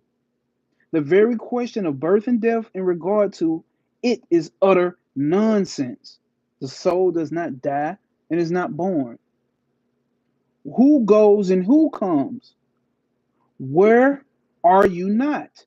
If you're infinite, if you're omnipresent, omnipotent, all of that shit, where are you not? You everywhere already, because everywhere is you. Where is this heaven that you are not in already? Where is this heaven that you're not in already? Here we go, right here. Omnipresent is the self of man. Where is it to go? Where is it not to go? It is everywhere. So all this childish dream, this parallel illusion of birth and death, of heavens and higher heavens, and of lower world, all vanishes immediately. For the perfect and for the nearly perfect, it vanishes after showing them the several scenes up to Brahma Loka. It continues for the ignorant, though. Oh, it continues for those who are ignorant, not ignorant as in stupid, you can't tie your shoe. Ignorant as in just not knowing. If you're here, please hit the like button. We about to go into this Q&A. Please, if you here have some type of question, be serious too. Have some type of question. Let's chop it up because I need this because I need people to ask me questions that actually may challenge me. How is it that the whole world believes in going to heaven and in dying and being born? My motherfucking dog, Travis Majors, I wish you could have been here the whole time, dog. I am studying a book, page. Damn, I lost my place. Let's start over. Okay, where is it to go? Where is it not to go? It is everywhere. So all this childish dream, this parallel illusion of birth and death, of heavens and higher heavens and of lower worlds, all vanishes immediately for the perfect. And for the nearly perfect, it vanishes after showing them the several scenes up to Brahmaloka. It continues, though, for the ignorant. How is it that the whole world believes in going to heaven and in dying and being born? I am studying a book. Check this out. I am studying a book. Page after page is being read and turned over. Another page comes and it is turned over. Who changes? Who comes and who goes? Not I, but the book. The whole nature is a book before the soul. The whole of nature is a book before the soul. The chapter after is being read and turned over. And every now and then a scene opens that is read and turned over. A fresh one comes, but the soul is ever the same, eternal. It is the nature. It is nature that is changing, not the soul. Not, oh damn, Travis said this explains operating outside the circles of time. Yes, perfectly. You know what? That'll be great to go actually get back in on a personal level to tap back into that book. Because over here we read a couple books with it. I mean, we read a couple chapters out of it. But it'd be perfectly to tap back in now, especially after tapping into non-dualism. Okay. But the soul is ever the same, eternal. It is nature that is changing, not the soul of man. This never changes. Birth and death are in nature, not in you. Yet the ignorant are deluded, just as we think under delusion that the sun is moving and not the earth. In exactly the same way, we think that we are dying and not nature. These are all, therefore, hallucinations. Just as it is an hallucination when we think that the fields are moving and not the railway train. Exactly in the same manner are both death and birth hallucinations. When men are in a certain frame of mind, when men are in a certain frame of mind, they see this very existence as the earth, the sun, the moon, the stars. And all those who are in the same state of mind see the same thing. Between you and me, there may be billions of beings, different planes of existence. They will never see us, nor will we see them. We see only those who are in the same state of mind and on the same plane with us. The musical instruments respond, which have the same atonement of vibration, as it were. Listen, the musical instruments respond, which have the same atonement of vibration, as it were. If the state of vibration, which may be called the man vibration, should be changed, no longer would men be seen here. The whole man universe would vanish. And instead of that, other scenery will become before us. perhaps gods in the God universe, or perhaps the wicked man devils in the diabolical world. But all would on but listen, but all would be only different views of the one universe. It is the universe which, from the human plane, is seen as the earth, the sun, the moon, the stars, and all such things. All right, yeah, we're gonna end it on this page. As I said, I was, but I didn't kept going. We're probably doing Q&A. Let's see. It is a universe which, from the human plane, is seen as the earth, the sun, the moon, the stars, and all such things. It is very, it is this very universe which, seen from the plane of wickedness, appears as the plane of punishment. So you see, oh, this word, the word is suffering, the word is suffering, the word. Now, okay, the word is evil, the word. Okay, this very universe, which is seen from the plane of wickedness, appears as a plane of punishment. And this very universe is seen as heaven by those who want to see it as heaven. Those who have been dreaming of going to God, who is sitting on a throne, and of standing there passing him all and standing there praising him all of their lives, when they die, they will merely see a vision of what they have in their minds. This very universe will simply change into a vast heaven. All you do is put on some goggles and you'll be in heaven with all sorts of winged beings flying about and a God sitting on the throne. These heavens are all of man's own making. We're going to end at this last period down here. So, what the dualist believes is true, says the non-dualist, but it is simply of his own making. That's what we've been saying the whole time. So it's not that all these planes of existence, all these spheres, these planets, and all this and that is all of that is true to that state of mind. If you just joined, please hit that like button.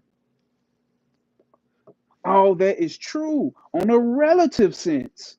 It's true in relativity. So Mercury in retrograde is true, relatively speaking. But if we only operate on a relative aspect, then that's it. That's all that we get. But if we operate from the soul aspect, the infinite unchanging aspect, pure unconditioned consciousness aspect, then it's not true. And it's true at the same time. It's true based from the limitations of the mind. These fears and devils and gods and reincarnations and transmute migrations are all mythology. That's why I say, what reincarnation? It was weird because I hit a point in 2024. I was like, bro, I don't even give a fuck about reincarnation no more. And now, getting deep into non-dualism, I understand why. After I had that crazy ass experience I done told y'all about, it dawned on me. And now it makes complete sense because I've had that experience within my mind. Let me say that within my mind of that pure observer. I went into that pure observer mode, and that was my breakthrough. After that, that's when I ran into Travis Mage's page. I done told that story a million goddamn times. Y'all know it by now, but you know, and it sent me through another path of I hit that state of I don't know no more. I don't know no more. And then a whole new world of level of understanding just burst through. This shit has been just coming through just like, God damn, nickel.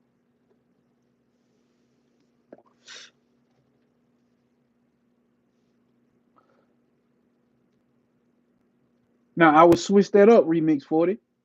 I am, therefore I think. I can think because I am. I am what? Pure unconditioned consciousness. Consciousness gives reality to everything. Switch that up. But not real shit. That's facts though.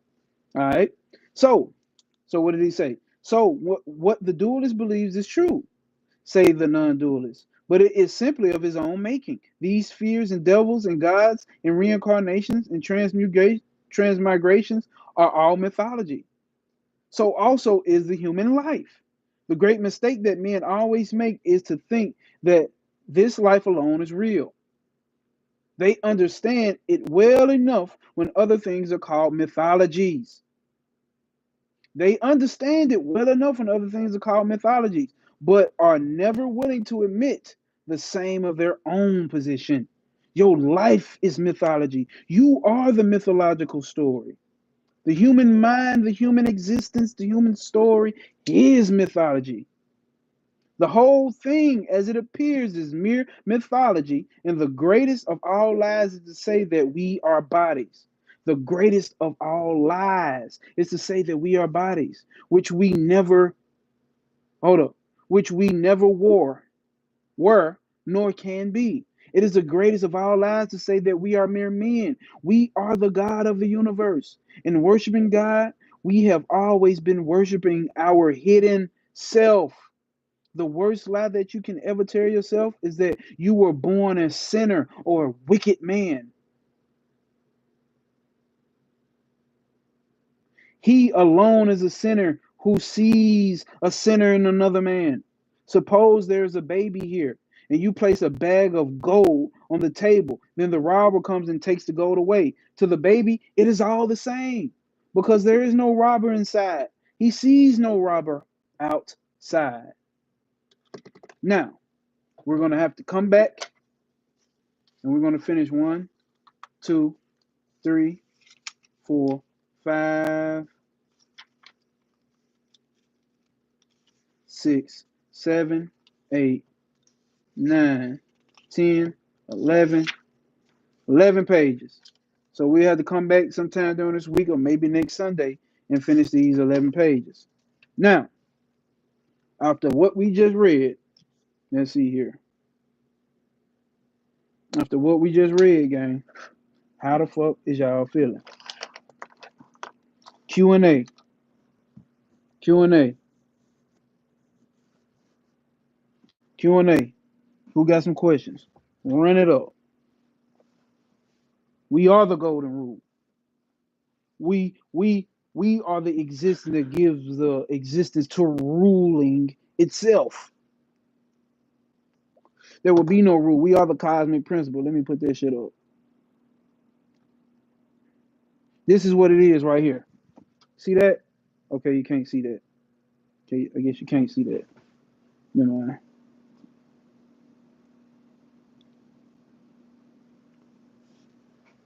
This is the cosmic principle here. This is how we living. This is who we are. This is what we are. So talk to me. Q&A. Anybody got any questions? Because I know that this non-dual shit can be very challenging, right? It can be very challenging because you have to move beyond the way that the mind is used to seeing the world. The mind needs to have form and function, name, form, and function. That's the only reason for these type of gods to exist. That's the form representing the formless behind it. The formless is really behind it. So we create form because we can't, our mind needs something to latch on to. That's why it's all about signs and symbols. That's why you have to give signs and symbols for the mind. But when you get into this non-dual, when you get into Vedanta, they don't have a picture for Brahman. They don't have a picture for the Atman. Because they're trying to get us, they're trying to get you out of trying to attach to symbols, trying to attach to forms. That's why there's really no symbol for Ain Sof and Ain Sofar. There's no symbol for chaos. Yes, later day people have created it.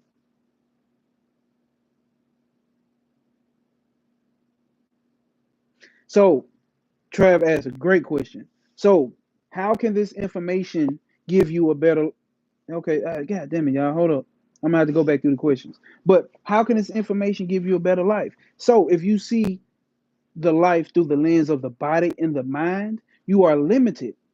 You limit yourself. So you can say, oh, that is outside of me. So that is the enemy to me. You might not say that, but I don't like this. I don't like that. And eventually, if you're saying that, you have to run into those things that which you don't like, and they're going to be unpleasurable. Then they'll create a mental impression on you, and you will be doing this. You'll be running. You'll be running from pain and running towards pleasure. And all you will see is pleasure is going to keep escaping you. You'll keep running, and continuously fighting.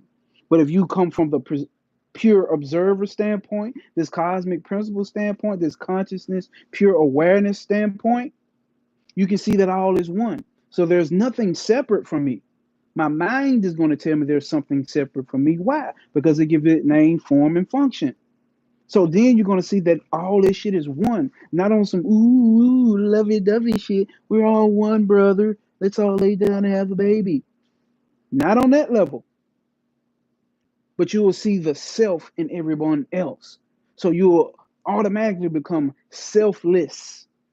That made a lot of people drop off, but it's okay. It's okay. But you will automatically become selfless. You will automatically don't feel like you're not enough.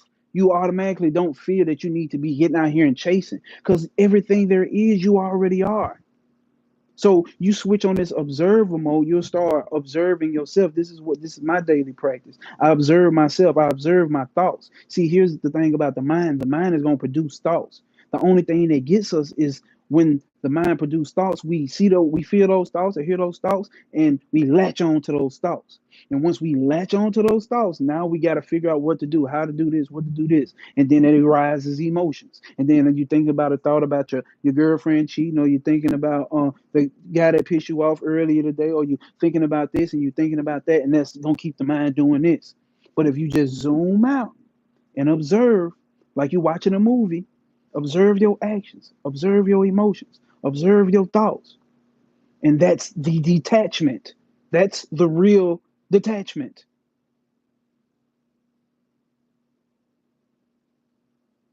Did I answer the question?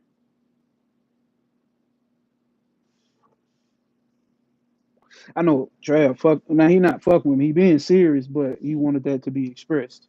So if anybody's in the comments who got a comment on that or a question about that, correct. That's why most religions and teachings personify everything for the layman brain. Right, right.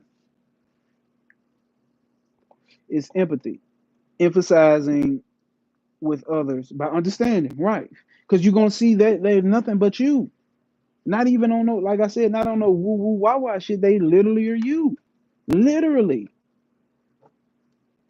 literally. Literally, the only difference is the wave. You thinking they are a big wave or a little wave, and you the big wave. But it's still water. It's still the sea. It's still the ocean. That wave eventually diminishes.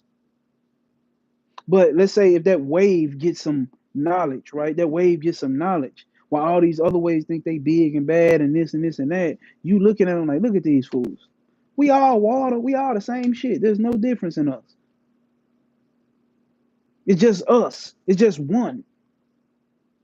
And then, so what that means? So now you stop comparing yourself, because here's the thing of why human beings have low self esteem and have low self worth, because they are measuring themselves to something outside of them, which means they believe there's something outside of them, which is dualistic. There's them, and then here's me. So I'm going to measure myself. So here's the thing: how am I going to measure myself as a high value man? Oh, I'm a high value man. How can you tell yourself that you're a high value man? What measuring stick exists to tell you how high in value you are, other than you comparing yourself to someone else who you see as a high value? Someone else who's telling you what success is. Someone else who has told you what peace and happiness is and what a real man is. You're going to have to compare, right?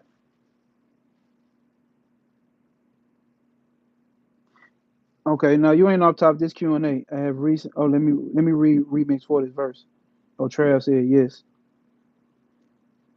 Because I have seen recently that evil comes about by people thinking of people like objects. Facts. No, facts. Facts. Facts. Okay, now let's see. Troy says, what are your thoughts on Dr. Z York's teachings? I'm not gonna lie to you. When I first came into consciousness, he's still saying that type of shit. When I first came into this knowledge of this spirituality, right? Dr. York was one of the first ones that I ran into. It's been so long since I've heard any of Dr. York's teachings, and I know there was a lot of shit said about Dr. York. I give zero fucks about that because he's a human being, right? Who's placed under the limitations of the mind as well. Whether they true or not, I don't give a fuck. He gave very prominent information that helped me move forward in my knowledge. Now, we talking about Bobby Hemmett, nigga. It ain't no Bobby versus Dr. York and Bobby Hemmett in my reality. I'm not putting Bobby Hemmett and Dr. York against each other. But my temperament was more of my temperament was more of Bobby Hemmett. That's the OG, hands down. That's the OG. Does that make Dr. York not a OG? Fuck no, that's not what I'm saying, because he is. You see what I'm saying? That don't disqualify none of the information that he gave. You see what I'm saying? But more my temperament was more Bobby Hemmett. I was into more occult shit. Stop thinking like a human shit. You see what I'm saying? What we're talking about now is a continuation of what Bobby Hemmett was getting into. You see, it's a build upon.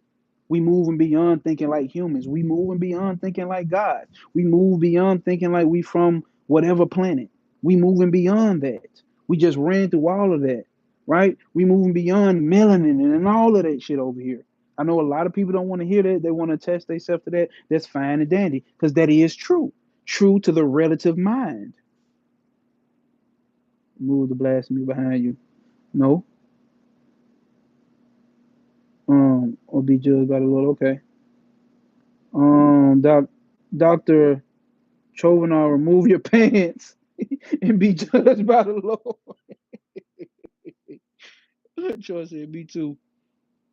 This is Travis. Do not call me on the Lord's name for a joke. Trevor, you're saying you got a joke in your pants? Hey, you came on here. Oh, you came on the wrong live stream to troll, bro. Cause we troll right back. You ain't gonna come over here and think you go troll. We troll right back in this motherfucker. Thanks for this. Appreciate it, bro. Hopefully you didn't subscribe. Hopefully you joined the email list, man.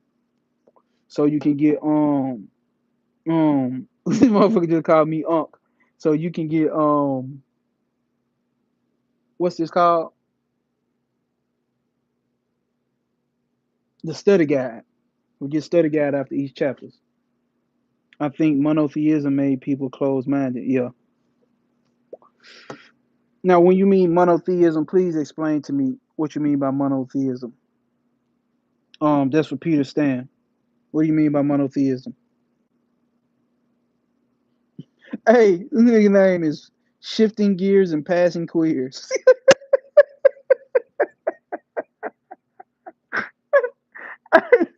Shifting Gears and Passing Queers.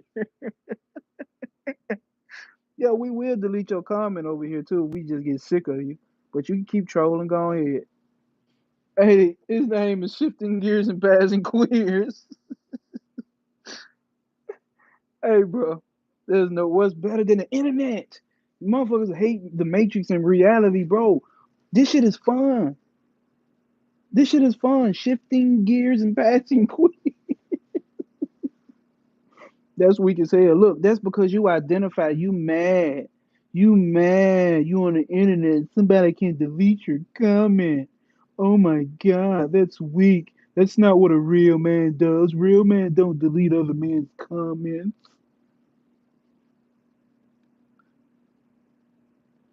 Yes, like Trav said. Tunvold, ask a question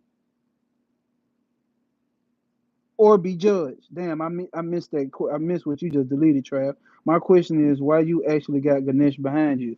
Why would I not have the remover of obstacles? Why would I have? Why would I not use a form to settle in the mind, to remind, or to move forth or push forth the awareness that obstacles do not stop me?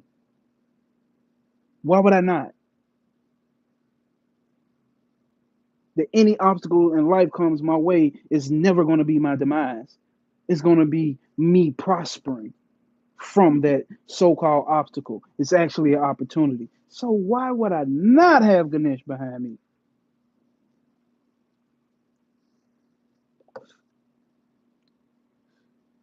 What set I rep? I rep this right here. Big P's. Cosmic P's, baby. See that? I rep the cosmic principle. That's the set. Everybody over here drop a SOP in the chat for those who push that cosmic P. Let shifting gears and passing queers know what the set is, if it really was a set. But we just gonna be the set. It's gonna be a set. SOP, standing on principle, is what we do over here. Standing on principle, no set. So I assume you asking if there's a religion or potential spiritual system that where I am whatever. All of our consciousness is one. See, there go the cosmic people are dropping them SOPs in the chat. I know some of them at work and can't type and they just listening, which is all good. Hey, bro, love from India. Peace, peace, love from India. Love from the Americas all the way back to motherfucking India. Appreciate you for showing up. Hasaja. Yeah. So what's up, y'all? Questions, man. What's up with these questions? Star, Bright, appreciate you, a new subscriber. Appreciate you for joining. Appreciate you for joining, Star. Star came through and Star fucking with us. Hopefully, Star, you have hit that subscribe and that notification bell to know. Because we're gonna come back later this week and go through the last 7 or 9 chapters. Ignore unknown, talking about some I love Indian diarrhea street food. Alright, Doctor Tunvald. Well, come on. Wait, hey, hold up, man. Oh, remix. That's what I was finna say. I was just finna say his name. Does he have a question? If all of our consciousness is one, how come I don't feel what others feel? Oh shit. This is the perfect question right there. That's the perfect question right there. So remix says, if all of our consciousness is one, how come I don't feel what others feel? So this is the common misconception of consciousness. Consciousness is pure awareness. It's pure awareness, right? What you were talking about, what you feel, once you get to feelings, those are the senses. Okay? If I had a map here. Once you get to feeling, those are the senses. The senses are, well, you know what your senses are, right? And remember, we went through the chapter where you talk about how everything passes through the senses, right? This is just an instrument. You really don't smell with your nose. There's an organ behind the sense, what they call the indriyas, the sense organs. These are the sense organs, but there's a hidden, subtle, more nervous system, I guess, if you want to call it, that actually picks up on the smell. And then it transfers it to the brain. Then the brain sends that to the mind. So when you're talking about feeling, feeling is done in the mind, not consciousness. Well, technically it's done within consciousness, but the mind is within consciousness, right? But the mind and consciousness are something separate. So that's why you don't feel what other people feel.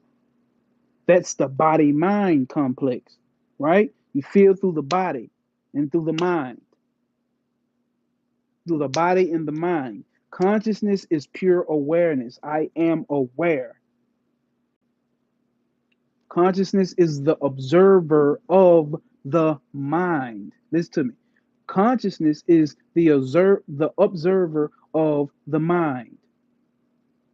Consciousness observes the mind. It sees the mind. How do you know this? How do you know this? When you're happy and then you become sad, then you become angry.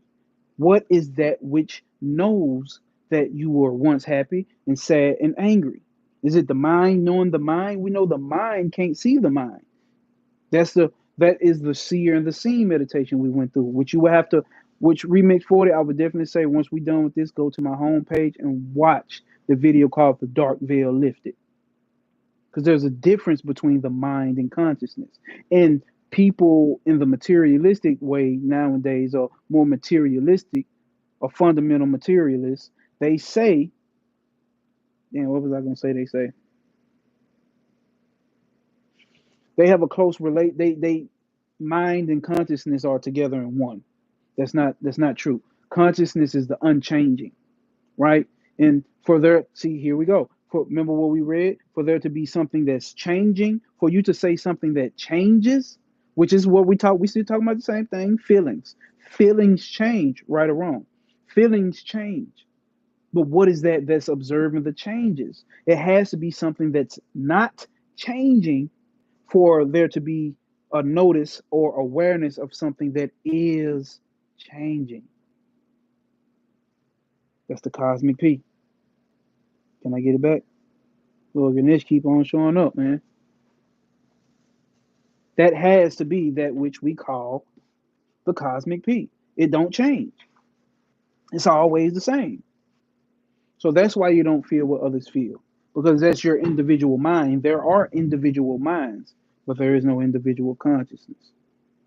Damn, I hope I answered that.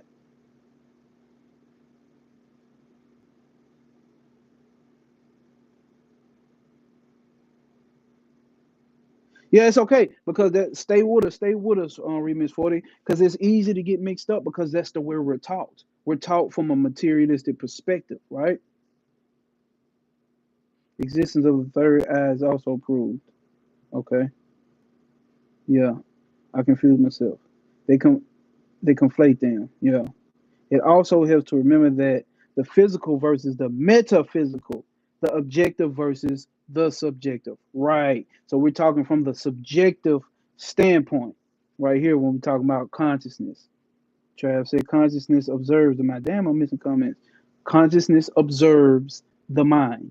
The mind is a thing, is an object to consciousness. Matter of fact, everything. Remember, consciousness is not a thing. It's no thing. It's nothing. Same way that they describe in the occult chaos. It's the great nothingness. It's not a thing. Massager says, is the mind the seat of consciousness? Or is consciousness independent of the mind? Yes, that's exactly what we're saying. Consciousness is independent of the mind. The mind seats itself within consciousness, right? The mind is seated within consciousness. That's its place. It exists in consciousness. It's a thing within consciousness. Our life is within consciousness. Our thoughts, our feelings, our being. And we know that because we're going to run through it. We're going to say this again. At what point, when you say you know something, does consciousness show up? It's like, oh, I can't find my pen. I can't find my pen. Oh, I found my pen. At what point did consciousness or awareness show up? Did I find my pen and know that I had found my pen and then I became conscious? Trav, stupid as hell, bro. Did I find my pen and know then that and then did I find the pen and then I became conscious that I found the pen? Well, here's the trick. No, you was already in consciousness when you did not know where the pen was at. You were already in consciousness when you found where the pen was at. You don't become knowledgeable of something and then, okay, like, hold up, give me 3 seconds. My consciousness going to come in. Consciousness, awareness, or awareness is coming in that I found this pen. So what am I saying? You are in consciousness even when you don't know something. You are still in divinity when you don't know something. Because that's the mind that doesn't know. But consciousness is already there. That's the way, that's how you can say that you don't know. Because when you're saying you don't know something, that's showing something that you do know. You do know that you don't know that specific thing. See the paradox of this shit, bro? Travis childish as hell, bro. The mind is a construct within consciousness, right? The mind is a construct within consciousness. Can the self ever be truly described, or is it only known through direct experience? That's the thing about it. It really can't. It can't be. Damn, Trav, I missed it. What you delete, man? Damn. But no, the self can see. Here's the thing about it. So it'll never holistically be described. All you can do with this right here, with the self, with consciousness, is use analogies and use the best to your ability. That's why they talk about the clay. Like, no matter what you make out of the clay, it's still clay. No matter what you make out of it, it's still clay. Or no matter what type, how size the wave is inside the ocean, it's still the ocean. It's still the ocean. So they still use these type of metaphors: the wave and the ocean, the seer and the seen, the changing and the changeless. This is the best way that you're going to get it. But this is just all stuff to get the mind to try to be able to perceive it, because you're already within consciousness right now. So all you have to do is come into realization. That's why they say this ain't no path. We're not going nowhere. You're not coming. You're not going to on the path to consciousness. You're already in it. All you have to do is be able to observe it. Come into the observe, or you have to come. It is that which observes. So you have to come into realization of it. And these are what they call the self-realized people, the enlightened beings. What do you think of sleep? Uh, okay. Oh yeah. See, bro. Listen, remix for it, you have to go back. I'm gonna give you a short synopsis, but you have to go back and watch the Dark Veil Lifted. I promise you, we went all the way through all of that. But there's waking states, dream states, and deep sleep states, right? So the deep sleep state, and then there's a fourth state, which really isn't a state, but we'll get that. And if you want to go deeper outside of my, I guess, video or teaching, here's a book on that. Damn.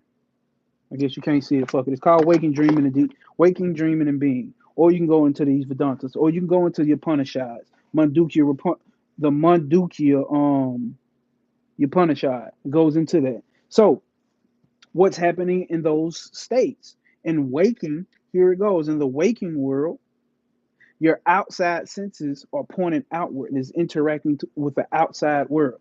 You're seeing, you're touching, you're smelling, all of that interacts with the outside world, right? So that's when you're what we call wake. So now when you go into the sleep state, now you go into the dream world. What happens to your senses? Your senses turn off from the outside world and go inward. And then you project. Listen, your mind is the projector inside of the dream. It creates the dream, which means what? You are the dream. Yes. So when your mama in your dream, your girl in your dream, your homie in your dream, that sandwich in your dream, them chairs in your dream, the tablecloth, the cup, the vape pen, the evil monsters in your dream, who is the creator of that dream? What is that dream? That dream is ultimately only you. You are the projector of it. This is how we got to understand consciousness with the dream aspect. Everything within the dream is projected from you. The same thing with consciousness. Everything in existence is projected from consciousness by the power of Maya.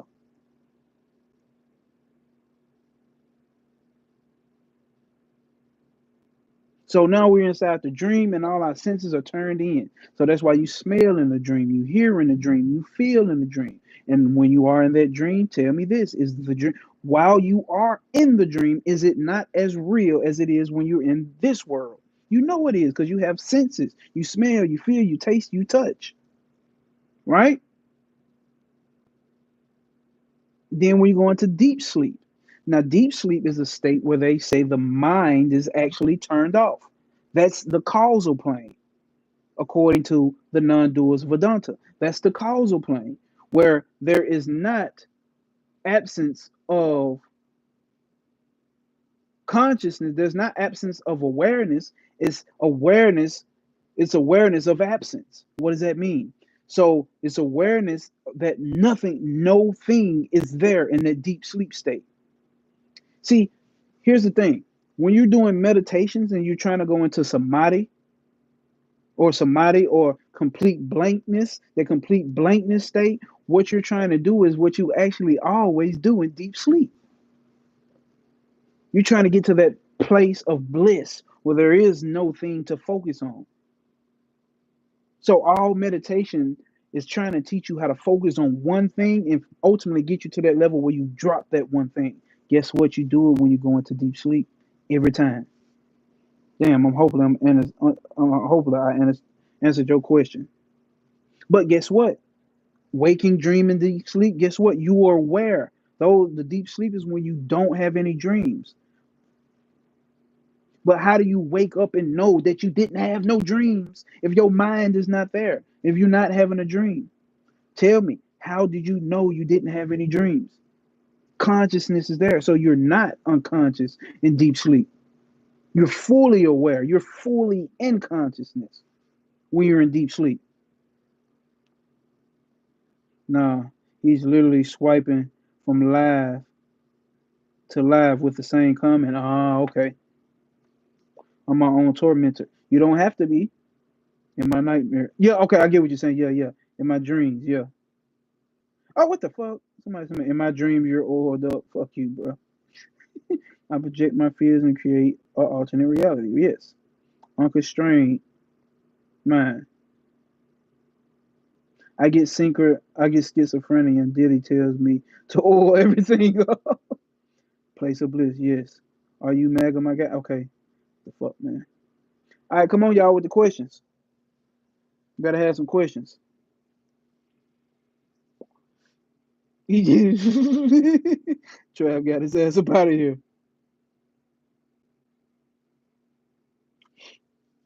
I wouldn't even. Okay, see, that's another story. I would say there are people. A lot of people dream and just don't remember their dreams. But a lot of people also. But everybody still goes through the state of not having a dream. So a lot of people have dreams and don't remember their dreams. And a lot of people go to that deep sleep state where there are no dreams, going straight into the causal plane. But there's a level beyond that. It's called Turiya.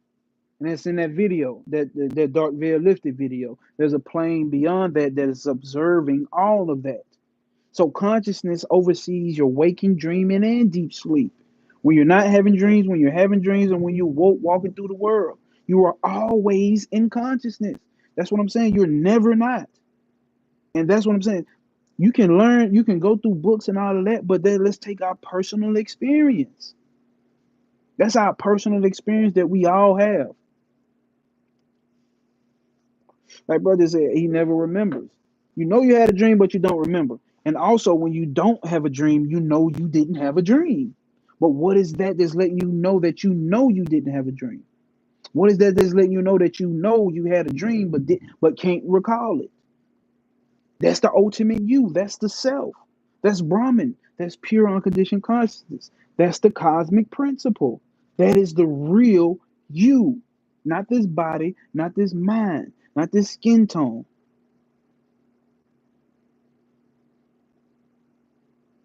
I don't dream no more. Thank you. I go to another world. But if you're going into another world, that's only in your mind. That's exactly what we're saying. Any other world is factions of the mind, a pure feeling, a pure feeling, rest or bliss. It's it's astral projection. Dreams are nothing but astral projection. That's it. I had one guy try to argue me and tell me, I can tell you must ain't never astral projected before. I'm like, bro, everybody astral project if they have dreams. The fuck? If you understand the principle of the astral plane, I'm doing good, bro. How you doing, bro? Anybody got some questions? Just ask something. Somebody come up off the top of their dome with something. Let's see what, you know what I'm saying? Challenge me with something. Or just ask a question, not trying to challenge, just see. Because this shit helps me get a better understanding of where my people at. You see what I'm saying? And what I may need to deep dive into better to give a better explanation of. Or maybe y'all can put me on some shit I never heard of. On this topic, I would like to get into something similar.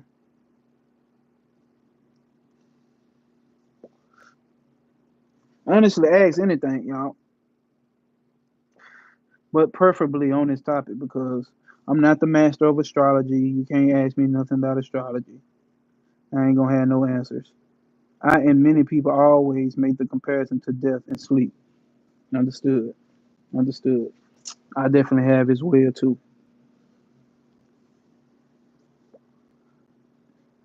Is there two world called Stargate? Hold on.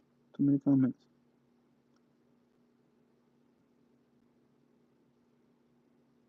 Facts, Mr. Wise. The things that we were taught to stay away from, that's what we need to run towards. Truth lies and what they try and scare us with. Right. And that's what I went through on my Dark Veil Lifted video. All that evil shit that they telling y'all is all cap. It's this. It's consciousness. It's something that they can't grasp and they can't control, and they can't control the world if they telling you pure consciousness. They got to tell you all these names, forms, and functions. You have to go through this level and this level to do this and this level. Yeah, poppycock. Let's see. On that topic, I was wondering what you think of death. Oh shit! I mean, shit. What is death? I mean, what is death? Because I'm deathless. Especially if we see death happens for the body and the mind. That's it. Death happens for the body and the mind. The body and the mind have its own karma, its own action, its own cause and effect. Yes, this body and this mind eventually dies. This mind can go up into the subtle planes that they were talking about. You can go to the higher astral plane or the lower astral planes. That's where this mind goes. And you can live in some heavens and you can live in some hells, depending on where your mind is fixated at. If your mind is fixated on, oh, I'm going to be my own king of the of my own universe, that's where you go. Especially if it's strong enough and you believe it enough. You see what I'm saying? But if you believe, that's why I say when you go to the halls of my yacht weighs the heart on the scale. That's really all you. You see what I'm saying? So the people of Egypt, they've seen that and grown up and seeing that for eons and eons. They actually would go through that scene. Why? Because their mind believed that that is the sin that they go through. But ultimately, it's representing the principle of you judging your own self. That's what they say: when you die, your life flashes before your eyes.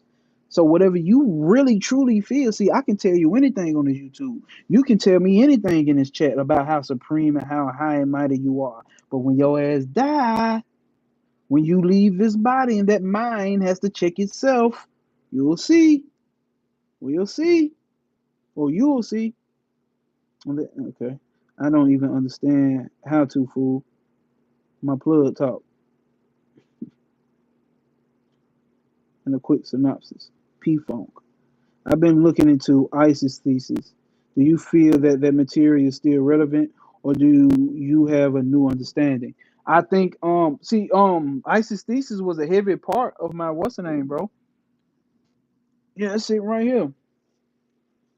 Let's see. Take this off. Cool. This shit right here.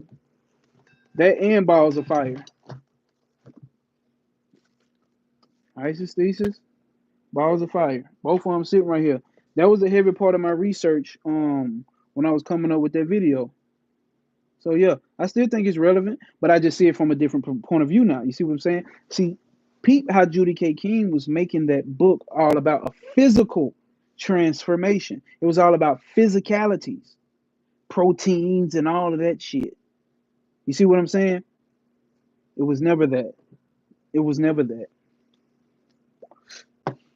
But that's only it is that on a relative sense, but that's happening right now in this life.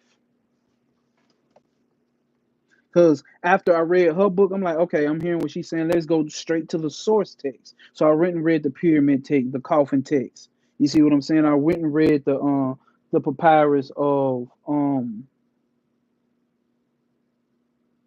don't forget, but it's in the Dark Veil Lifted video. True, Mr. Wise. Your reality shapes your belief. I see what you fuck your man said. I see what you're saying. All you have to fear is fear itself. Your belief shapes. See y'all getting that y'all ass deleted by Trav. Trav ain't bullshit with y'all. Your belief shapes your reality. Facts. Isis Queen was real. Isis Queen was real. What you mean by that? Yeah. It was confused. Yeah, she emphasized on the physical when all they talked about is how when all our ancestors or Egyptians talked about how it's non-physical. You see what I'm saying? So when people come in with a different generation of the new people on this planet come in and get it, and all they know is physical, that's all they're going to be able to talk about. They can't talk outside of that. You see what I'm saying? They can't talk outside of physicality because it's hard to conceive. It's hard to grasp. And that's what I'm saying. This cosmic principle is nothing to grasp. It's something to be. something to be. It's something to realize and just be. So I think our next book read is going to be this. Because honestly, that's the last chapter, y'all. We on the last chapter. So to keep pushing this cosmic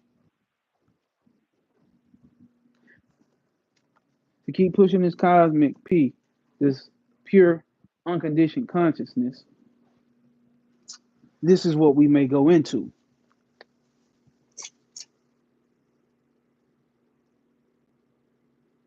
I need to read more, I think. I'm into spirituality and meditation, but I don't read any of these books. And which that's fine. You know what I'm saying? I want you to know that's fine. Because it'll come to a point where you will want to start reading. It'll just call you. I wasn't always a reader. Hell no, I wasn't. I wasn't always a reader. This is a new. I've been into this occult shit for 13 years, bro. I did not read for 13 years straight. I didn't. I was having real deal experiences and being practiced. And that's why once I started reading, I started getting a better understanding of um the experiences that I was having. I was experienced first. I was experienced first, and then became a student as far as reading. I was a Bobby Hemming and Panic listener full time, and did practices, fucked around with spirits, astro traveling, and all that, rituals and all that shit. Heavy on that. They gave me a heavy foundation, and I'm glad that I got those heavy foundations first inside the occult, and then came into the studious aspect.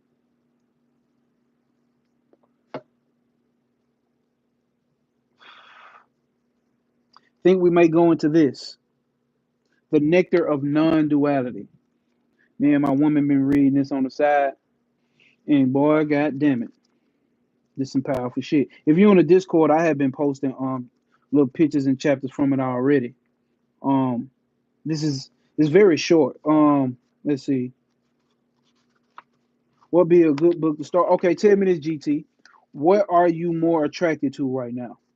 Is it are you on the path of trying to know more about ultimately what this is, or are you more on a path of trying to understand?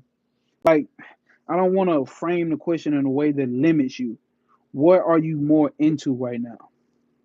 What do you think really is throwing you for a loop right now? What, not even throwing you for a loop. Three body problem. I seen the show. I seen the movie. Seen the movie. Three body problem. Very powerful. Three gunas. Cause if you just beginning in spirituality, bro, I would definitely say start with the three initiates. What's the book of the three initiates, y'all? The seven hermetic principles. I always showed the text reverse. Well, Coop, you in the Discord, ain't you? I got it in there, but I'm gonna show it again. Hold up. My phone died, so I missed a few minutes. Damn remix. Talk with Shooter is a great place to start. So that is matter of fact, this is a great place to start. This is a great place to start. Shout out to Trav for putting me up on this. So screenshot that, GT. Screenshot that, and I would say start there. You start here, you're gonna be ahead of a lot. You're gonna be ahead of a lot. Damn, I don't even think it's showing it good. And just look at what Coop put in the chat. That's how you actually spell it. So top with shooting. Screenshot that. Find that on Amazon or find it anywhere you can find it. Very affordable, very transformative, very powerful. Do the meditations that's in there. Do the meditations that's in there. It's impeccable. What up, bro? Uh, I'm nigga late working this late shift. I'm about to be off in a minute, driving to the house. What up, everybody? Let me pay attention. Sir Impeccable, what's happening? Peace, peace, peace. Sir Impeccable in that Discord group, standing on principle. What was that book? It showed me. Yeah, Kabbalion. Yeah. What was that book? It showed in reverse. Okay, let me show it again. Damn, where did I put the book at? Oh, this is called Advaita Makaranda, The Nectar of Non-Duality. Beginner text, very profound for non-duality. I think this is going to be the next book that we go through. So also, GT, get the Kabbalion. Get the Kabbalion. Very good for beginner stage. Very good for starting off reading. Everything's going to make sense once you tap into it. Here's a new gem I just got. Oh, he's badass. Sri Ramana Maharishi. I fuck people names up. Oh, he is a badass. He ain't with all that traditional non-dual shit. He ain't with all that traditional non-dual shit. I don't know if that was Sir Impeccable dropped a quote from Sri Ramana Maharishi. I can't pronounce their names. Yeah, Cool TGS just said it. Talk with shooters, short, straight to the point. Philosophy, spirituality, meditation. So okay, yeah. Stick with this channel. I know that sounds like a punch in, but stick with this channel, real shit. And always showing books. I'm always showing books. Always showing books. Stick with this channel, we'll get you right together. Always showing books. But this is the philosophy and this is spirituality. And that Tawa Shooty book has a meditational practice in there that you can use, and it is transformative. I'm telling you that now. Try to put me up on that shit. I do look like Meat Meal and Oprah. Damn, my Gnosis. You want some good shit. I like your taste in books. Nika trying to be Indian. Well, you're Down syndrome, man. You're Down syndrome Jesus, bro. So anybody got some more questions? I'm finna get up out of here. We ain't got no more questions, y'all. I really appreciate y'all for constantly showing up like this, man. Like real shit. So I ain't on here talking to my goddamn self and reading to myself. I still do it because I know it's gonna find the people that it's meant to find. But we have been on here 4 hours, and YouTube algorithm like being funny. So I want to answer some more questions. Anybody got anything? Anything? How did I start off here? How did I end up here? You know, what the fuck? I don't know. Something. Got to peace out. Oh, peace to all. SOP. Appreciate you for stopping through, Coop. If y'all just joined and hit that like button, we about to go on and end it too. Ain't no more questions popping up. In the description, we also have. Appreciate you, Star. I wish you would have asked a question, Star. You new to the channel. I wish you had a question to ask. Definitely wish you had one. But if you don't, let me know in the chat. Say no, you don't have a question, and then I'm gonna end it. If Star ain't got no question, we gonna end it. Can I rap? Yes. I can freestyle rap, and I've done it before. I have a whole YouTube channel called No Way Pop, NOWAY space POP. I have rap videos. I have rap since I was 14, 15. There's where you can go get some, because ain't nothing free. I don't style for free. Go put some views on that channel. Email list in the chat. Email list is inside of the description to get the email list and get the updates that may be coming later and soon, and also the study guides. But other than that, I took your advice and slept with my man's father for Father's Day. Thanks again. I'm happy you took my advice and slept with your man's daddy. Happy Father's Day. I will, but not tonight. Okay, Star ain't got no questions, so we out, y'all. Peace and love as always. Remember, no obstacles will apprehend you. Prosper over pain. There are no such thing as obstacles. They are only opportunities for you to prosper over the pain. Ultimately, what am I saying? They're only opportunities for you to realize the true self that you are. Not this body, not this mind complex. The real you. Stand on principle. That's our standard operating procedure. Stand on purpose. Peace. Oh, holla, niggas and wiggers.